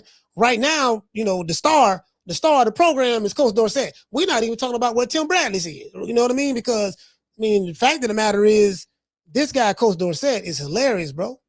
Like, this dude is hilarious. Funny is all outdoors. Like, pound for pound, he one of the funniest guys that I've seen in a long time. Hold on, we got a cash app and we got a call calling in. Hold on. I'm calling, hold on. Because I got to read this cash app. Shout out to Harvey. Hey, okay. Dropping that quarter of a dub. He said, always keeping it 100, coach. Yes, sir. I appreciate that, fam. Shout out to Harvey, man. Y'all know what it is. Shout out to $1 Trillion Dreams. Hey, okay. Dropping that quarter of a bam, dub on your boy. He said, imagine it had he taken the $3 million, beat Devin, then came back in the rematch for a 50-50 purse split or more. Facts. He said he would have been the man and had the clout. He wasn't confident.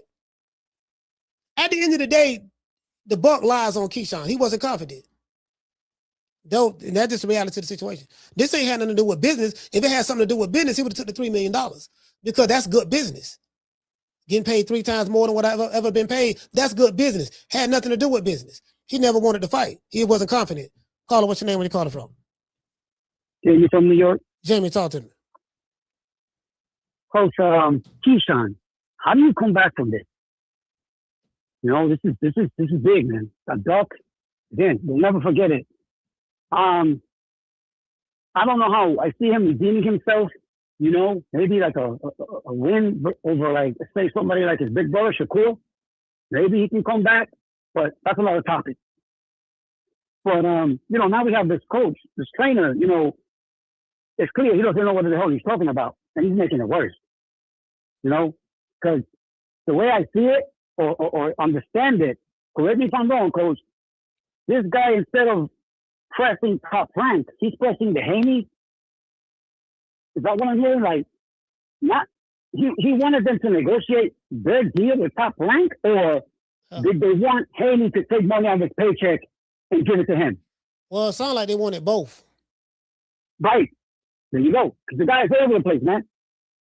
He's all over the place. Like, nothing makes sense. So, again, the Haney girl, I'm not defending it, but yeah, they're not responsible for that, for their paycheck.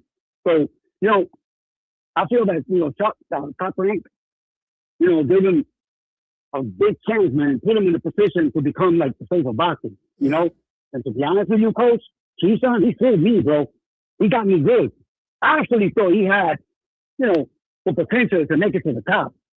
But I feel that if he was to fight Haney in the future, or have they fought, and he beat Haney, that's such a big win that I would put him over Shakur, you know, since Shakur was bulky. But Keyshawn and the coach, I feel that they're made for each other, you know. They I don't know, they're acting like, again, Diva, yes, they is the shield, yes. But I actually thought that this kid was going to become a superstar overnight, man. He had it, though. He had the goods, you know. So, did way too much talking, coach, you know, to not take the fight. So, to get out of there, though, it's going to be difficult. But he might still have a chance. I feel that Top Rank is going to give him a fight, but it's going to be a hard one. And they must win it effectively. That's my call. Salute.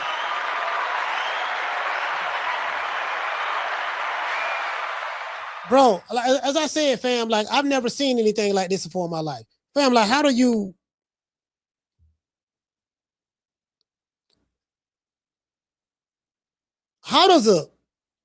where did this dude come from? That's the question I have. Well, because I'm confused. As you can see, I got a confused, perplexed look on my face. Where did this dude come from? Like, bro, like, it seemed like was he around 3 weeks ago? Was he on different podcasts 3 weeks ago or maybe a month ago? Like, where did he come from? Because all I know is I saw him on Mill City. He was, this is Keyshawn, and in Mill City presented him as Keyshawn Davis's coach. This is Keyshawn Davis's coach. This is Coach Dorsett. You know what I mean? So that's how he always presented him. This is the new coach, this and that. And he's very vocal. Nothing wrong with that. He's very vocal. However, he's wrong. Literally about everything he says, he's wrong. But in his mind, he's right. And you can see the level of difficulty that he has when he's trying to explain his position. And when you ask him to defend his position, he can't defend it. Somehow, Top Rank, who is the promoter of Keyshawn Davis, and Jay Prince, guess what? Ain't nobody saying nothing about Jay Prince. Somehow, and the two fans that Keyshawn Davis have left who arguing online about this shit, trying to defend it, somehow in their mind, Devin Haney ducked them. And somehow in their mind, Devin Haney, manager and CEO of DHP Promotions, Bill Haney, is supposed to take money away from Devin, because I got the video where he literally damn near said that, and make up the difference with the amount of money that Keyshawn wants. Now Keyshawn chasing Devin. And not only that, he believes that the guy who manages, caller, hold on. The guy who manages Devin Haney, is his job to negotiate with Keyshawn Davis's promotional company to get Keyshawn Davis more money. But what about Jay Prince? What is his job then?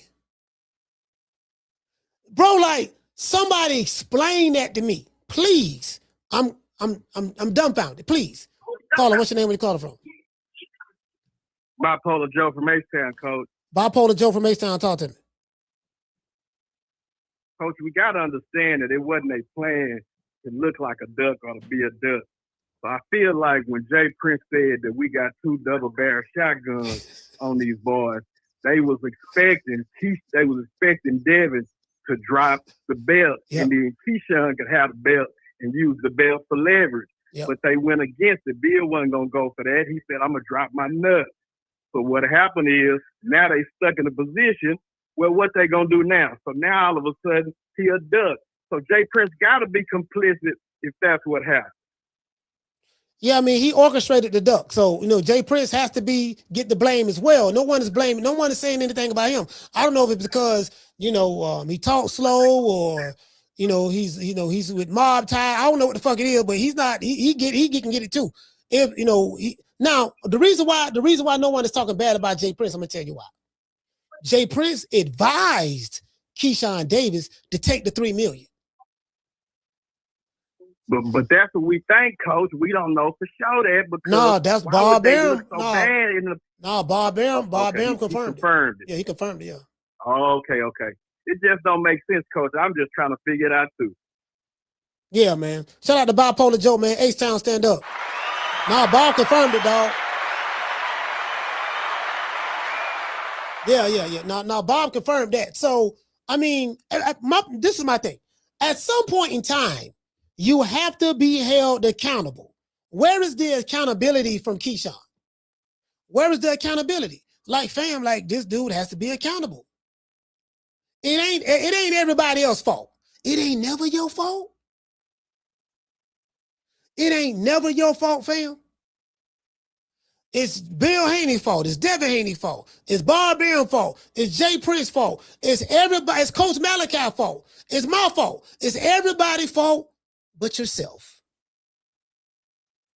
And then out of your entire team, this the dude who running PR for you.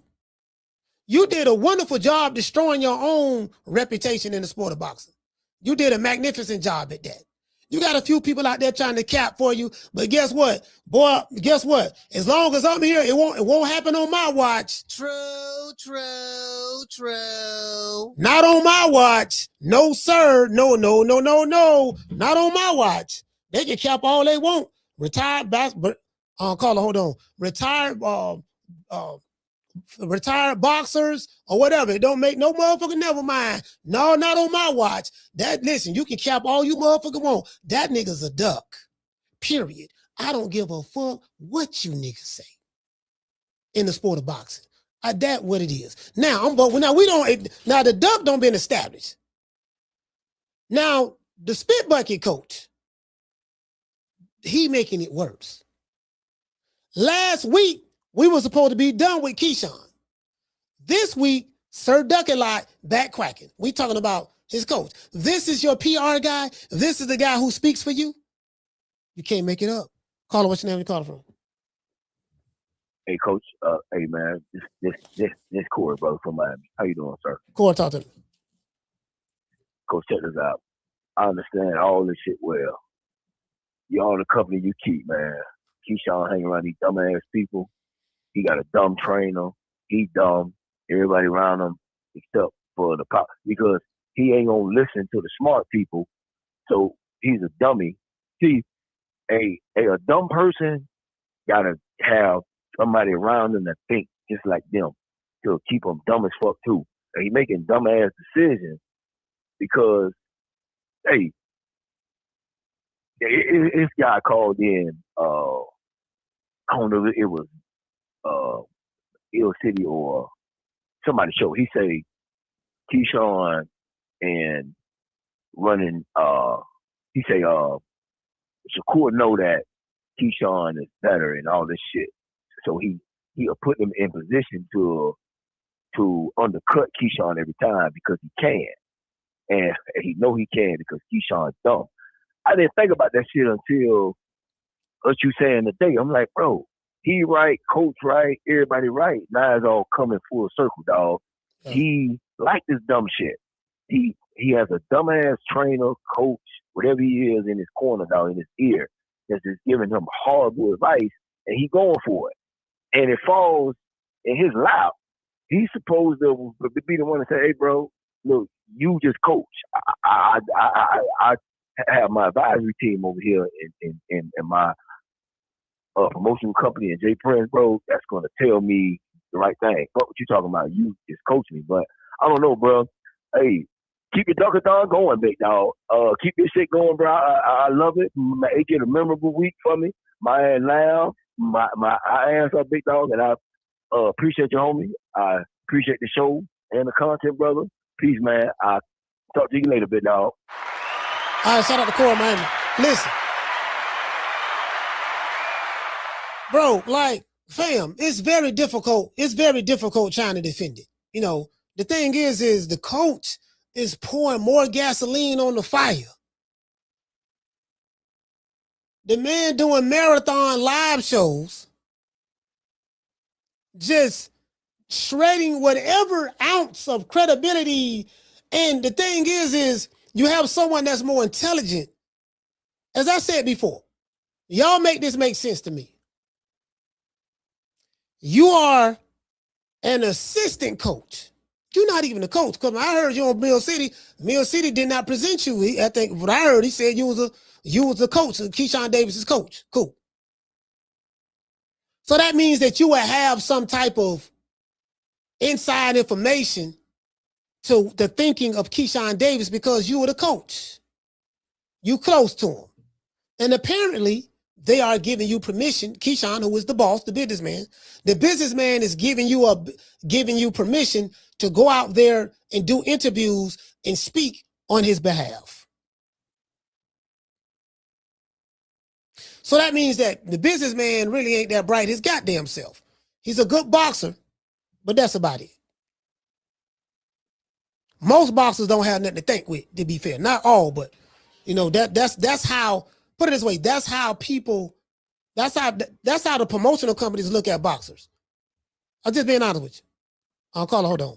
That's how the promotional companies look at boxers. They just some big dumb jocks, dumb brutes, getting there, punch each other in the head for a living. That's it. The promoters make all the money. They've been, you very seldom see a promoter retire from the sport of boxing. Fighters retire from boxing all the time. You don't see no promoters retiring. Did you get what I'm saying? So that's how they look at fighters, right? And in some cases that is true. Some cases that is true. Caller, what's your name? You call it from? What up, Coach Yamis? Yamis, talk to me. Yeah, that's a good point, though, man. Promoter ain't gonna retire, man, because not only does he not have to have a physical talent, he also built that network and that company up.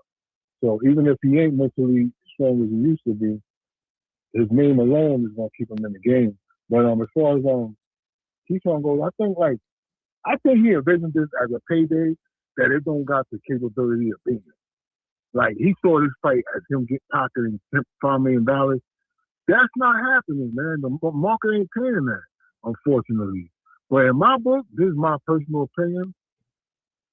I feel like you take this fight, you take this opportunity, you perform your best, win or lose, and the money's gonna come.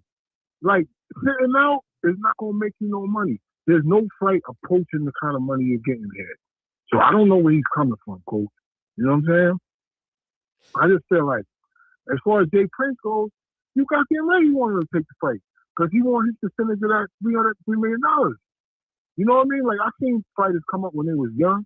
These guys been around them all this time. They want to get their money right now. That's like we spent years developing a channel, me and you, Coach, and like we got an opportunity to make all this money, and like one of us is going to say, yo, nah, I don't want that. But yo, I got 3-4 years invested in this shit, man. Yeah. I need, you know what I mean, what they're offering. And I feel like that's the boat that the people around him are like, yo, bro, take this bird because, we do. You know what I'm saying? And they ain't coming from no other angle, man. He got to learn from Deontay Wilder. Remember, he turned down that big money to, I think he turned down a Fury fight, and he fucked up his laws, and it cost him $100 million. We're not talking $100 million. Who, Deontay Wilder? But at his level, huh? Which fight are you talking about? Grayson Coach? Now, I remember when Wilder, I think he turned down an AJ fight or something. Yeah, that was he turned out a 3-fight $100 million deal from the Zone. Yeah, he fucked it up. He wound up losing or some shit. Yeah, he fought Tyson Fury. Tyson Fury beat him, and he fought Dominique. He fought Dominique Brazil. He fought Dominique Brazil on Showtime. They paid him $20 million. Well, he knocked that nigga out. He knocked him out. Then Showtime dropped him because they lost money. They dropped him. Then he went to Fox. Yeah. Mm-hmm. And that loss cost him. Well, he could have took the contract, but he gambled on himself. Like, I tell niggas, man, all that shit sounds good when you go to the casino, you put all your money on black, and that shit's hit. It's cool. But when it don't, you ass out, man. So remember the risk you take, betting on yourself. That's all I got, Coach. Salute, fam. See,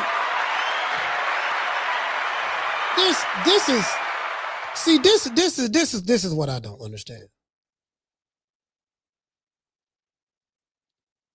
This is what I don't understand.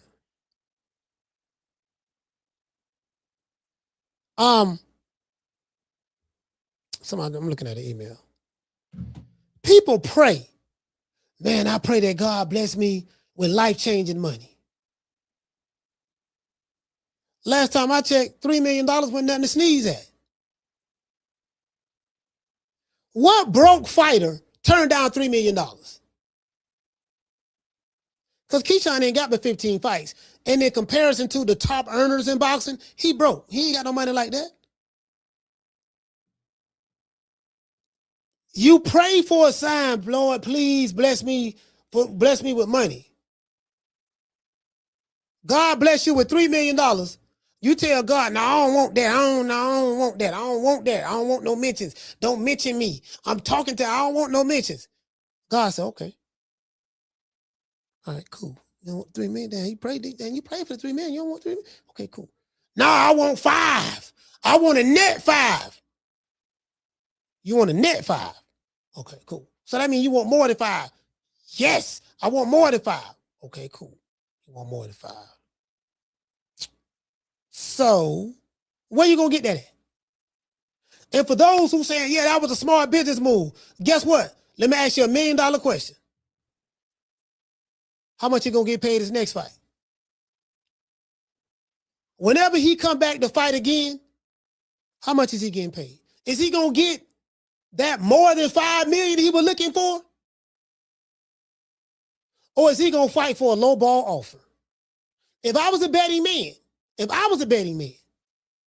$3 million is a low ball offer from his promotional company, Top Rank, shit, yesterday's price ain't gonna be today's price. Guess what? His next fight That nigga gonna be fighting for $500,000, a hog head cheese sandwich, and two $50 Amazon gift cards. True. Showing enough field. Shout out to Gold Rush. Hey, okay. Dropping that quarter of a dub. He said, Coach. He said that what'd he say? He said he got on the team as an assistant for the Jermaine Ortiz fight. He got on this team as an assistant for the Jermaine Ortiz fight. That was 2 fights ago. He got a lot of power. He doing a whole lot of talking. Shout out to Keisha. Hey, okay. Dropping that $2 super chat. Keisha said, Bill said, he said, look like he eat from gas station.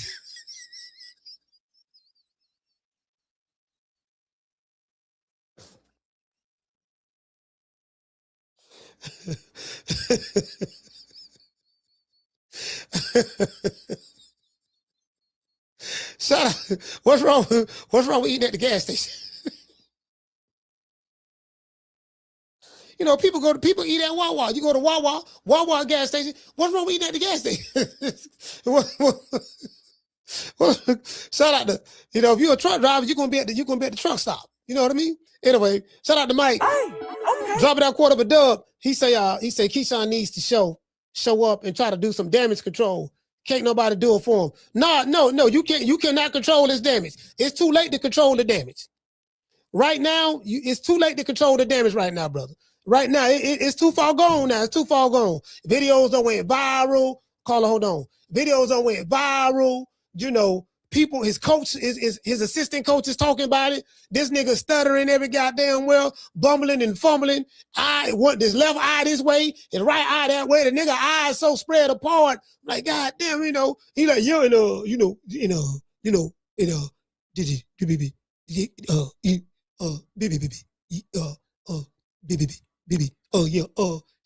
what we got to do now is your job as Devin Haney promoter to your job is to make sure that Keyshawn get paid more money in order to make the fight happen. You're like, Lord. Caller, what's your name you calling from? What's it called, Mr. Golden? Mr. Golden, talk to me. Well, ask you a question.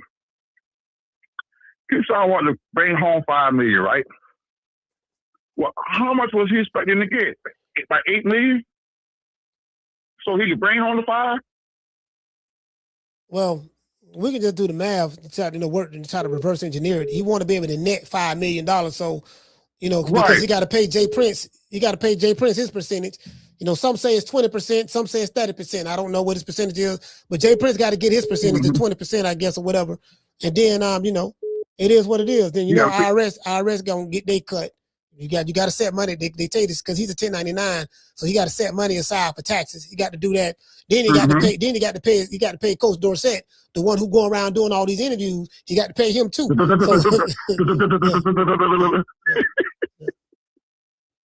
I'm trying to figure. I was listening. I'm trying to figure out. Damn, he trying to net $5 million. So he got to be living between 7.5 and 8 million for him to be able to bring home $5. Somewhere around there, like over 7 million, probably between 7 and 8, somewhere around there. Yeah. And so Devin's supposed to get what? Devin is not the Devin. Talking about what Devin getting is irrelevant. That what Devin getting paid. No. I'm just saying. No, hear me out. What Devin getting paid has nothing to do with Keyshawn Davis. Keyshawn Davis is getting money from his promoter. Devin is getting paid from the zone.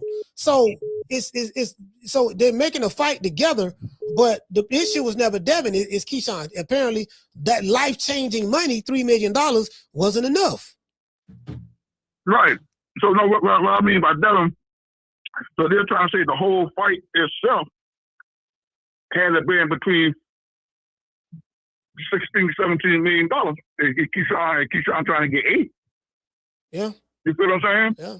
And that fight ain't worth it. He's lucky. Get bid what they bid on the fight. Not only that, they must be talking about 20 because Keyshawn. Because if he want more than that, again, you took it to purse bid, sir. When you took it to purse bid, the rules of the purse bid, there's 100%, right? 100% purse. Why? 75% of whatever that winning bid is goes to the champion. 25% of whatever that winning bid is goes to the challenger.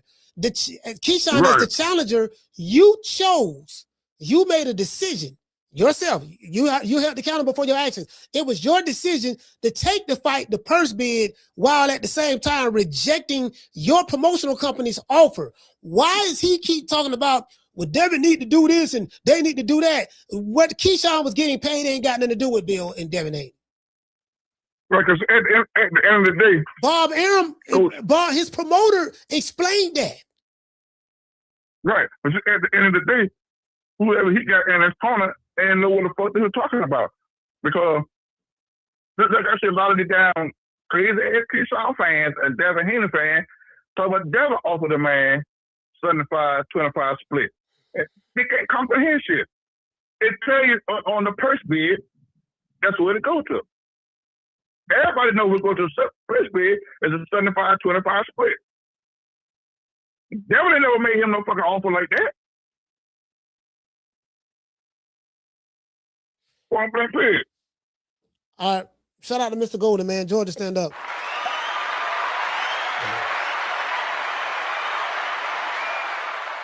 Yeah, I ain't, man. Right now, bro. Right now, fam, I'm not even. Fam, like, bro, these dudes, when you hear these dudes try to explain this, they act like they sniff paint and eat crayons. And for the life of me, I don't get it. Fam, you act like you sniff paint and eat crayons. Like you sniff markers. You know, shout out to Tombo. Hey, okay. Dropping that quarter of a dub. He said he going to be fighting Pot Roast Peter. And the purse bid going to be for 3 Roku remotes. Man, shit. Hey, bro, fam. It's the most. And then the coach said that you got to live with the ramifications of, caller, hold on. He told Bill Haney, after ducking the fight, you got to live with the ramifications of not making this fight happen. Now you got to live with the ramifications because you ducked us, you walked away, you turned down the fight, and I'm like, okay, did he just say what I thought he said? Your promoter Bob Arum confirmed everything that was said. That you was offered $3 million. I could play the video. Literally, I could play the video. And your fighter turned it down. And he said that he wanted to take it to purse bid. And he knew what the purse bid split was going to be. The dude, the president of the WBO said the same thing. He said that Keyshawn Davis and James Prince and his attorney actively reached out to them and told them this what we want to do. And he said that he advised them not to go through that because the money that you was going to get paid from Top Rank is going to be more money than what the purse bid probably going to be. And he went to do it anyway. So that tells me that he was listening to that dumbass nigga, Coach Dorsett. He was listening to him. He ignored his manager to listen to the spit bucket dude with the wide eyes. Caller, what's your name? You called from? Trey Graham, Baltimore. What's up, Coach? Troy, talk to me. You know what? A couple of things. You can always tell when someone is a student in the sport when these situations come up. You don't have to go back that far. You can go back to Floyd versus Oscar. He did everything Oscar said, and he took the fight with Oscar and he beat him, and then he blew up after that, right? That should have been a lesson learned for all the fighters that came after him. And if a fighter wants to make $5 million take home, they're gonna have at least in Keyshawn's position, or most fighters' positions, they're gonna have to at least make $20 million because tax is gonna take some. Then you got his promoter, you got his trainer, you got his manager, and you got his team. So you got to at least make 20 to take home 5. So, well, in this case, the manager don't get no cut because they the one putting on the fight. So, the only time a manager would probably get not the manager, my bad. I mean the promoter. The promoter wouldn't get the cut because they are the ones who promoting the fight.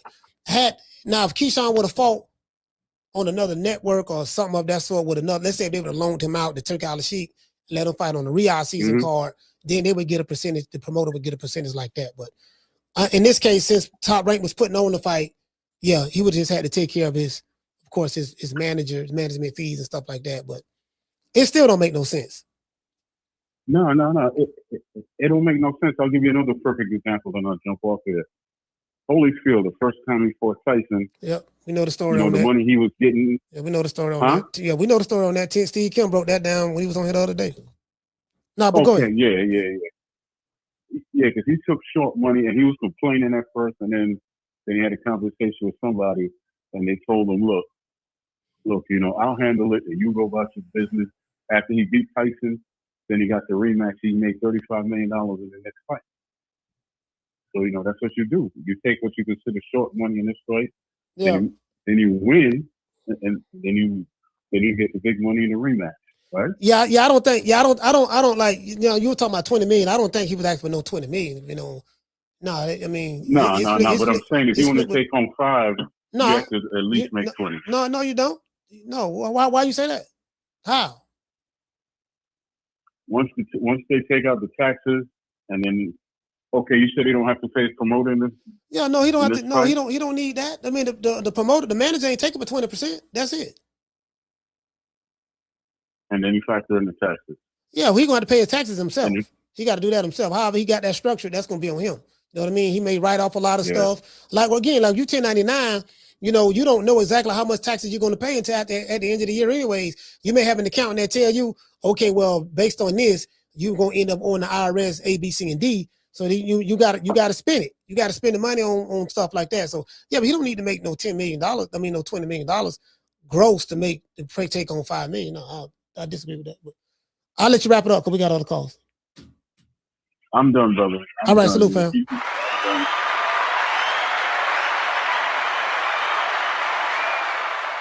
Let's see. Shout out to Mike. Hey, okay. Dropping that $2 super chat. You say what you say. You say who Key can fight now? Yeah, you know what? That ain't my. I don't know. Really don't give a damn. He had an opportunity to fight. He should be fighting in October right now. So he didn't want that fight. Again, I don't know when has $3 million become chump change. In what world is $3 million peanuts to a guy that's not even a multimillionaire? A guy who doesn't have a net worth of millions of dollars. Where and on what planet is $3 million chump change for a fighter that's only had 15 professional fights? Somebody please explain this to me. Caller, hold on. Like, again, I ain't got but a GED, so maybe that's probably not allowing me to figure it out. Explain to me, where in the world is $3 million chump change when I'm used to barely making $1 million and less than $1 million before that for a 15-fight fighter? Caller, what's your name? You calling from? Hey, what it do, Coach? It's Wookie Wook calling from Man. Can you hear me? Wookie Wook, yes, sir. Talk to me. Ain't nothing, man. Shit, seems like Bill Haney done struck again on these boys, man. Shit, man.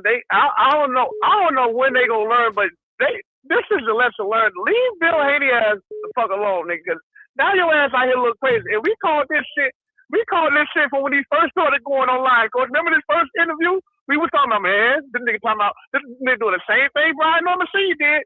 And he done got knocked out harder than Brian Norman Sr. I thought Bill caught a body when he went with the whole Brian Norman. He caught a real body. Brian Norman didn't get knocked out though. No, I'm talking about Brian Norman Sr. When you know how Brian Norman Sr. was online doing all that talking. Oh yeah. And Bill just he caught a different type of body. That time Bill just sat up and just went quiet on us. Remember? And we like, oh no, nigga. That motherfucking Bill Haney disappeared. That's from the come back out and nigga who get the last laugh now. You know what I'm saying? All I'm saying is these niggas need to leave Bill Haney the fuck alone. Bill Haney done struck again. He done struck again. Now the nigga out here looking crazy. He was looking crazy before, Coach. That's all I really have to say about it. I'm blaming Bill. I'm blaming Bill Haney, bro. Again. Hey, you know what? And then the nigga hey, check this out. I got the blame Bill. I got the blame Bill Haney t-shirt on too. Yeah, I'm wearing it right now. I tell you, yeah. And then the most diabolical shit the nigga said was, I'm talking about this shit took me out. The nigga said, now y'all gotta see. Now y'all gotta see what the repercussions of me ducking you. Like, bro, like bro, nigga, I can't, bro. Leave that man alone. Leave that man alone. Bill set his ass up, did he go? Bro. Set him up for the okey doke. Bro, I don't know. Bro, literally, he ducked. Y'all ducked Devin Haney, and then you tell Bill, y'all gotta suffer the consequences and the repercussions of us ducking y'all, because by us ducking y'all, make y'all look bad. And I'm like, what? Right. Nigga, right. That shit took me out, Coach. I was like, Bro, I was looking like a confused dog. You know how your dog, you have a dog in the house and he confused, he turned his head to the side. Like, what the fuck is that? I was looking just like that, bro, last night when I was listening to watching that shit. That's how I was looking, bro. Yeah, for real. First time I heard it was right here on your show. I'm in the truck. I'm trying to keep the truck straight. Laughing so fucking hard. That shit took me out. Yeah, but yeah, Coach, that's really all I got, man. That nigga's a diabolical dude, bro. Salute, fam. Yeah, I ain't never heard of that, bro. I was like, nigga, caller, what's your name? Where you calling from? Hey, man, you got Izzy calling from Texas, man. What your name is? Izzy. Izzy calling from Texas. Talk to me. Hey, man, so what I'm trying to get to is, so you can say, or everybody can say Keyshawn ducked because of the money side, because the money side wasn't right for him. So what would you call Devin not accepting the fight with Rolly if it was for the exact same thing? Yeah, sir, you finna get bodied on this. Is this the hill you want to die on today? I want to give you a chance to think about that, what you just said. No, man, I'm just trying to get to the bottom of it, because I'm trying to get on that side too. I'm just trying to see what's up. If you can say the same thing for Keyshawn, okay, why can't you say the same thing for Dev? All right, cool. So I just need you to listen right. I'm finna go ahead and body on this show, this the hill you want to down. All right, man. Okay, cool. So now, yes, sir. Okay, so your question is, if we looking at Keyshawn Davis as a duck, why we not looking at Devin Haney as a duck for turning down the Roller Romero fight? That what you're saying? Yeah. Okay, cool. So let me address your first question. So Keyshawn Davis is a duck because Keyshawn Davis campaigned real hard. He shot all these videos about he gonna beat so-called Deebo and all that stuff there. I don't show every video knowing the man, everything he said where he contradicted himself. So, him out. I'm finna give you the answer. Sure. So now he campaigned for this fight. He told Bill Haney to stop DMing him, stop talking to him, don't reach out to him anymore. He's talking to the people who got the money. He know exactly what's going to happen in the purse bid. Now, this is the thing. Keyshawn Davis's promoter, Bob Arum, said that the only reason we made this fight for him because he shot his mouth off. Did you see that interview that Bob Arum gave? He said Keyshawn Davis shot his mouth off, so that's why we made this fight. He said he wanted to fight, then we get the fight for him. Now all of a sudden he doesn't want it, he walks off. We offered him $3 million. Since you're talking about Keyshawn, the most money he's ever made, according to his promoter, Bob Arum, was $1 million. So a fight that you wanted, that you shot your mouth off at, that you hunted your promoter down to make the fight, went on the internet, campaigned and said you want the fight lands in your lap, you get paid $3 million. You get offered $3 million, 3 times more than what you was ever made. And then you turn that down, said you want to go to purse bid, told everybody on the internet, you already know what's going to happen in the purse bid because you pushed for it. You know who bidding on it. You talking to the people who got the money. Then when the purse bid comes, and then your position, your portion of the $8.5 million purse bid was 25%, which you knew what you was going to get because the president of the WBO told y'all that it's a 75-25% split. Your manager, Jay Prince, told you that. Your promoter, Bob Arum, told you that. And Keyshawn knew that because he was well educated. So now he was well informed. So now when the purse bid come, the top rank wins the purse bid for 8.5. Devin gets 75%. Keyshawn gets 25%, and his portion of the 25% was 2.1 million. But guess what? This the kicker. Bob Arum also said, hey, you know what? I'm gonna even do it better. Even though that you're getting less money on the purse bid, we still gonna pay you the $3 million if you want this fight. If you want this fight, just let us know. We'll still make the fight and honor the $3 million offer, which is 3 times more than what you ever been paid from us in order to make that fight. He walked away. We don't know where the nigga at. Now, let me address, so that's a duck.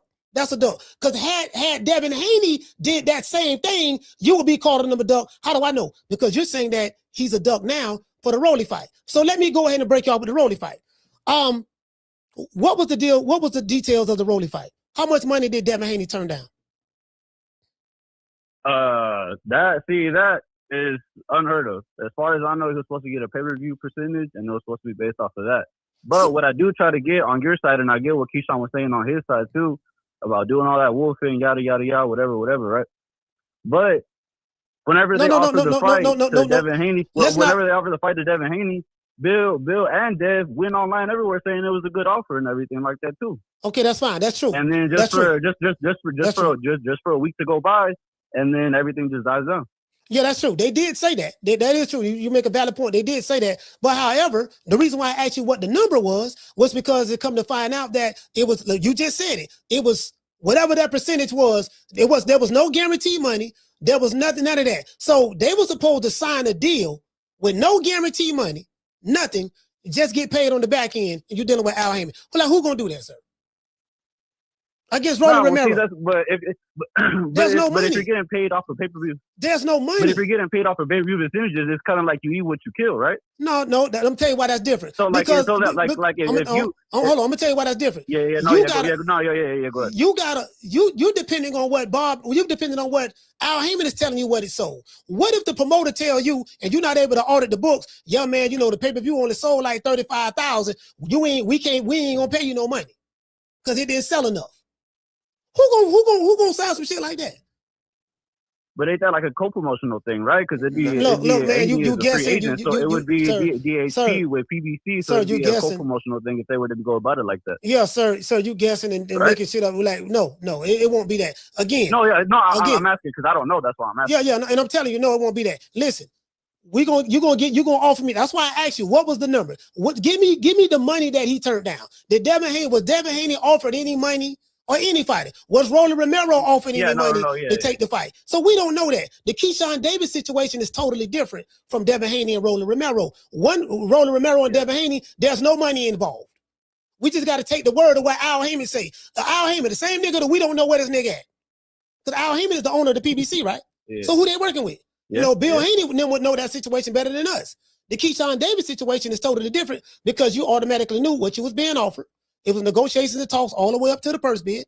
You decided to go purse bid. Those are totally two different situations. One is dealing with money. The other one is dealing with, we don't know what the fuck is dealing with. A ghost, yeah. But see, I understand you on that. But see, we don't know the numbers between it, right? But why would Bill and Dev go online on separate times? One at the same time. They went online at separate times. That's one true. did an interview, one went tweeting, and they said they came up with a good offer. We obviously don't know the numbers to it, but if it was good enough for Dev and Bill to say, if it was good enough for Bill and Dev to say it was a good offer, why would you go back on it and try to switch up like that too? You know what I mean? But how for Bill and Dev to say, but Bill and Dev, if Bill and Dev were, how would I say, if they were brave enough to go online and say it was a good offer and then just turn it down because apparently it wasn't a good offer, then who's the one wolfing? What do you mean? Who's the one wolfing? Like who's the one bullshitting? Who's the one bullshitting on this side? I mean, I don't know. I mean, as I said before, that's what I'm saying. In this case, it's like but hear me out.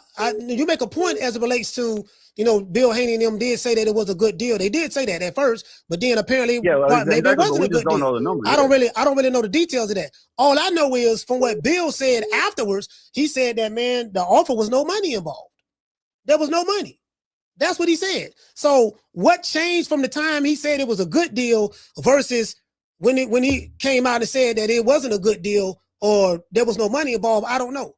I would love to ask him that question because he's no one can better answer that question but him. So I would love to ask him that, but it's two different situations. See, I was hoping he'd be on here too because I've been wondering the same thing too. Yeah, I'm a fan of both. I'm a fan of Keyshawn and Haney. It's two different situations, bro. The man ducked, bro. It's simple as that. But salute, fam. Yeah, he ducked, bro. The man ducked. Yeah, I'm a fan of both. The man ducked. I know you're trying to defend him, but the man ducked. The man ducked, bro. It's as simple as that. Ain't nowhere around that. That Rolly and Devin situation, those are two different situations. Caller, what's your name when you call the phone? Hey, it's Curtis from Long Beach. Curtis, talk to me. Yeah, I remember the Rolly Devin situation. What PBC did was, man, they just stalled for time because Rolly had a mandatory. So the way they stopped the mandatory was they negotiated with the other champion because if you unify, that stops the mandatory. So they went to the WBA and they said, hey, we negotiating with Devin. and I think we're gonna have a deal done. We shot him a deal. The first deal they shot, Bill and Dev liked it, and they was just working out the other logistics of the deal, right? But when the date for the mandatory passed, PBC was like, oh, you know what? Things changed. This is the deal we want to do now, and this is our final offer. So they changed the initial deal that Dev and Bill both liked in the beginning because the mandatory time had passed and they didn't have to fight Giasov no more. Giasov, yeah. Because Giasov had signed another fight. So they wasn't worried about him no more and they didn't have to pay Dev what he was asking for. So that's what happened with that. Dev didn't duck nothing. They changed the offer because they didn't have to take the fight anymore.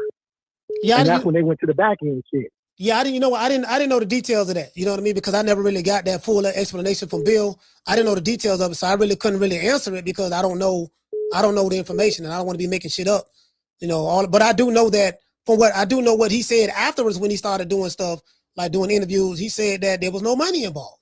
And then we know how PBC is. Like them niggas over there fight for free over there at the PBC. It be back end promotions. You don't worry about it, baby boy. Take a low guarantee, if any, and then you're gonna get the rest on the back end. And I'm like, well, if I can't audit those books or really see exactly what's going on, how much this fight sold, I can't take no deal like that. So I mean, I don't blame them for not taking that deal. That deal works for the Jamel Charlos and the Errol Spences, and it worked for them, but everybody don't want their money like that.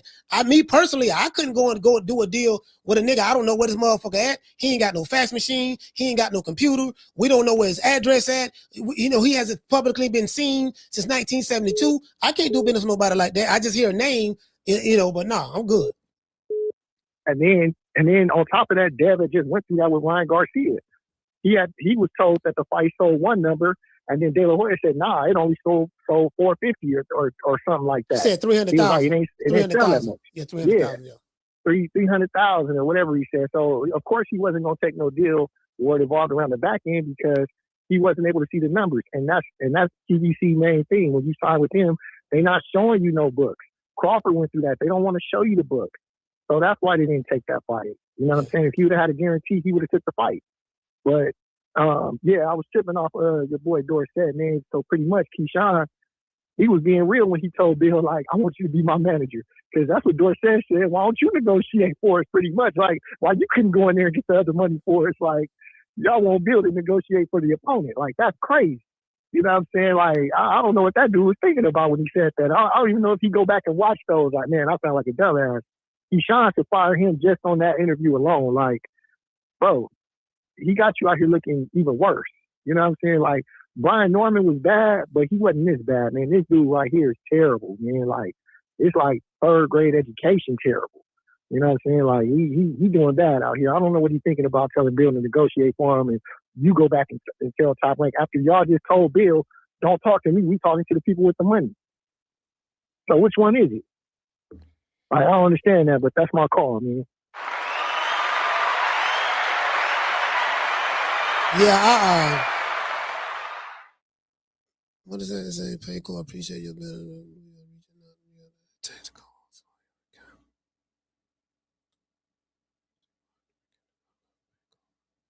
Let's see what tax codes. Okay, cool. Yeah, somebody sent me something about the tax codes. Yeah, I brought again, fam. Like this shit, like you can't justify this shit. This shit that his coach is doing, bro. Like for him to be so low on the totem pole, he got a whole lot to say. I noticed that. Caller, hold on. For him to be so low on the totem pole, that's another thing. Shout out to DT for letting me know what type of coach he was. Dude, if you are an assistant coach, so you go get the towels and you hold the spit bucket and you sponge them down in between rounds and stuff. Fam, you too low on the totem pole to even try to enter any type of conversations as it relate to the business of boxing with the guy who handles the business for his fighter. You ain't even a head coach. You ain't DJ Quick. You ain't Kid Capri. You ain't Jimmy Walker. Caller, what's your name? You calling from? Jazz Life from Atlanta. Jazz Life Atlanta. Talk to him. You got 3 minutes. Hey, Coach. You should be a district attorney, man. You done laid the case out. His first defense, he don't make weight. So he lose the fight, he loses belt on the scale. Then he fight the guys fight the opposing fighter that beat his brother, and now he wants $5 million. So what we need to do, Coach, for them to get a check, let's refer them to the local mental health facility where him and Keyshawn can get a mental health assessment and get that diagnosis of severe retardation. Then they can start getting a check every month. That's how they get paid. That's my call, Coach. Slow fam. Bro, like Coach Dorsett, you have to be the most famous, which don't mean nothing. You have to be the most popular spit bucket guy in the history of boxing. Who gave, fam, you so whatever was left of Keyshawn Davis's brand, he got a lot, fam. Like, there's a million videos cooking y'all. Really, as I said before, I'm not even cooking you, bro. I like Coach Dorsett. I know you're watching the show. We got over 800. We got 800 people watching the show right now. Between X, got a lot of people on X watching. Between X, between Kick, between YouTube, both YouTube channels, and Twitch, and Facebook. Fam, for you to be so low on the totem pole, you got so much shit to say. Apparently, you ain't making a lot of money working over there with Keyshawn. I don't know what happened to the other spit bucket dude, or I don't know what happened to him, but however, I don't know if you campaigning to try to be the head coach or you trying to show Keyshawn, how down with the cause you is, and you standing on 757 business or team, like the businessman. I don't know what it is, DB3, I don't know what it is, bro. But you doing such a terrible job at it. Then he say, no. As for you fans out there, the people, I gave y'all the benefit of the doubt. Cause I ain't think y'all were gonna be that stupid to y'all believe everything Bill Haney say. Like, Bill got all y'all food. So for you to try to belittle the fans who listening to the words that are coming out of your mouth and they're watching your fighters' actions, for you to sit back and say that we are so slow that we can't comprehend. Like, Bill Haney is this magical wizard, the way he's able to wave his wand and just trick people. Like, people are very, very intelligent who watch this shit. There are some dummies, they're true. But I'm saying, I know my audience, and my audience ain't dumb at all. Like, people are literally saying, okay, you said this in this video, you said that in that video, you said this and you said that and you said that and you said this. But then when the rubber hit the road, you did something totally different. You don't need a PhD to understand that. You just need basic level comprehension skills. That's all you need. Basic level comprehension skills. When you got the reach to try to defend the duck, well, shit, how come what about when what's her name did this? When Devin and Devin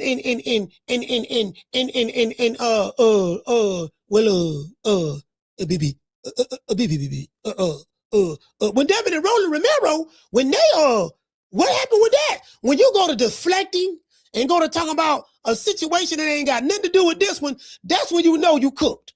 You know the duck cooked already, but you trying to get the heat off the duck. It's too late. He rotisserized. We don't cut the onions up. We don't cut up the carrots. We got some stewed cabbage on the side. We got, we got some homemade cornbread, not cornbread, corn. We got some homemade cornbread from scratch that my mom used to make, not the one in the Jiffy box. We got, you get what I'm saying? We got all, it's too late.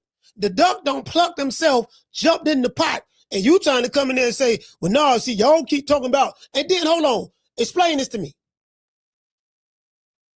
What trainer says, I like that duck outfit that Keyshawn got on. I like the duck outfit. I think that what Keyshawn should do, his very next fight, is to come out and wear that duck out costume. I like it. Carla, hold on, you the last call. I like it. Yeah, I like it. And we need to come out and say, yeah, he the greatest duck. He the greatest duck that's whooping everybody's ass or some shit. Like, no, you too low on the totem pole to be talking, doing all the goddamn talking. You shouldn't be in no videos right now. You got to work your way up to the top to be able to do an interview with a nigga. You so low on the totem pole, you need to work your way up to the top just to have permission to make a nigga even want to interview you. But you're so sweet. You're so sweet, like duck sauce. You're so sweet that you're just the gift that keeps on giving. Caller, what's your name when you're calling from? You're the last call. You got 3 minutes. John from ATL. John, talk to me, ATL. So my thing is, I heard you say a few shows back that Keyshawn was saying that, $3 million ain't enough to feed his family. And my thing is like, okay, what exactly are you trying to feed your family? Like, are you trying to ride off into the sunset with fucking gold cutlery, eating caviar every day? Like, nigga, you 15 fights in. Like, this is the fight that catapults you to that level. You know, like you've been saying, like everybody else has been saying, like I could see if somebody like Derevchenko, who, never, passed that threshold of beating a top level fighter on the end of his career, he ain't really probably made too many millions. Like, I could see if he was like, okay, cool, I need to bang for my buck here. Nigga, you 15 fights in, you just got out the Olympics like a few years ago. Like, you talking about money to where you can walk off into the sunset. Like, you talking about that type of money. You ain't even made it there yet. So, and it's like, if $3 million ain't enough to feed your family, it's like, God bless the people who making, $300,000, $200,000 a year. It's like, I just don't understand. But that's my call, coach. Salute, fam. Hold on, another thing too. The brother make a valid point. Shout out to John from the ATL. If $3 million ain't enough to feed your family, then your family must have been starving your entire boxing career. Was you able to feed them when you fought? Was you able to feed them off that Nia Albright check? Shout out to Hey Miss Parker. Was you able to feed your family? Was you able to feed your family when you fought Jermaine Ortiz? Was you able to feed your family when you fought Dennis Berinci? Like, how your family was able to eat then, my nigga? If they're not able to eat off of 3 times more than what you've been paid, how they been eating? I'm just asking the question. How they been eating, fam? Again, maybe I'm slow. Where in the world is $3 million some chump change? Can anybody tell me when has $3 million been chump change to a fighter who only has 15 fights? Somebody please explain that to me. Where, on what planet, what country, what universe, what galaxy, what star is $3 million something to sneeze at? When the most money you've ever made was $1 million. That's the most you've ever grossed, $1 million. So that means everything before that 1 million was less than 1 million. Let me break this down for y'all. According to Bob Arum, we got the receipts. We played it last week, Friday. According to Bob Arum, in the interview that he did with Dan Rayfield, Bob Arum confirmed that the boy from Norfolk, Virginia, his highest purse with his company was $1 million. So my common sense tell me from the GED education that I got from Hillsborough County that prior to the $1 million, trying to figure it out, he made less than $1 million. And his family was eating good. They were eating Grey Poupon mustard. They was eating bologna sandwiches. They was eating oodles and noodles. I got some in the cabinet right now in the pantry. They were drinking Kool-Aid with that good sugar. They was eating good then. Now when it's time for you to fight Devin Haney and get paid 3 times more than what you've ever been paid by the good white folks, now $3 million ain't enough money. I tell you what. Hey, Akila, let me ask you this, Akila, let me ask you this, sis. Where Akila at? Akila, if the $3 million ain't enough money, guess what? I bet you, goddamn it, he ain't gonna make nowhere near that. And guess what Bob Arum said, Akila? She said, well, whenever he decides to come back, his next fight would be significantly less than the $3 million we offered him. he going back to his regular price. And for anyone to try to argue that online, well, no, he know what he's worth. Yeah, he worth less than $1 million. That's what he's worth. He's worth less than $1 million. You're right about that. He got to know his worth. He's worth less than $1 million. The good white man, Bob Bam, was generous enough for him to pay him $1 million. Boots fought Xander Zayas for them same $3 million that Keyshawn Davis turned down. Is Keyshawn Davis better than Boots? And Boots got damn near 40 fights. 40 fights, 75 knockouts. He took $3 million to fight Xander Zayas. And Xander Zayas took $3 million to fight Boots. Xander Zayas didn't say, oh man, this chump change. I ain't gonna be able to feed my family. Man, oh, they trying to lowball me. Oh, yeah, man. Man, they trying to lowball these slave wages. Keyshawn didn't say that, but yeah, dog, like fam. They ain't say that at all. You can't make this shit up. True. Shout out to DT. Hey, okay. What'd you say, fam? He said, Coach, you need to find Jada the Boxer and see if you can bring on the show. Yeah, you know what? That's a good idea. That's a good idea, fam. Yeah, that's a good idea. Yeah, I need to get on here. Hey, Jess, you can't make this up. So, Jerron Boots Ennis took $3 million in a unification match in his second fight at 154. Xander Zayas took $3 million after winning, unifying the division, when he beat a boss over there in Puerto Rico, to fight Jerron Boots Ennis. A real dangerous fight. The dude, Keyshawn, who's supposed to be a knockout artist, who putting hands and foot on Shakur in sparring, got co-signed by Terrence Crawford, got co-signed by Andre Ward, got co-signed by Floyd Mayweather, co-signed by James Prince, co-signed by Shakur Stevenson. You got co-signed from everybody. Co-signed by Tim Bradley, co-signed by Sean Porter. All these fighters, some Hall of Famers, some on their way to the Hall of Fame. Everybody, all these dudes co-signed you. And you ducking the Silver Spoon kid.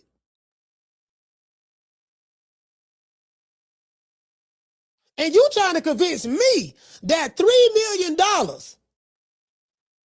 is pocket change for this fight. Well, hold on. Let me run this down to you. You fighting Devin Haney for the WBO strap at welterweight ain't no big money fight, fam. You and Devin Haney ain't finna sell out no goddamn football stadium.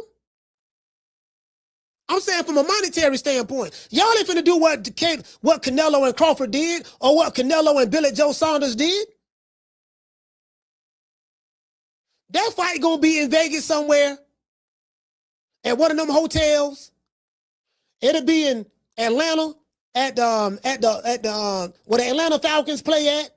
It'll be at the Barclays Center in New York where the New Jersey Nets play at. Nigga, what you thinking?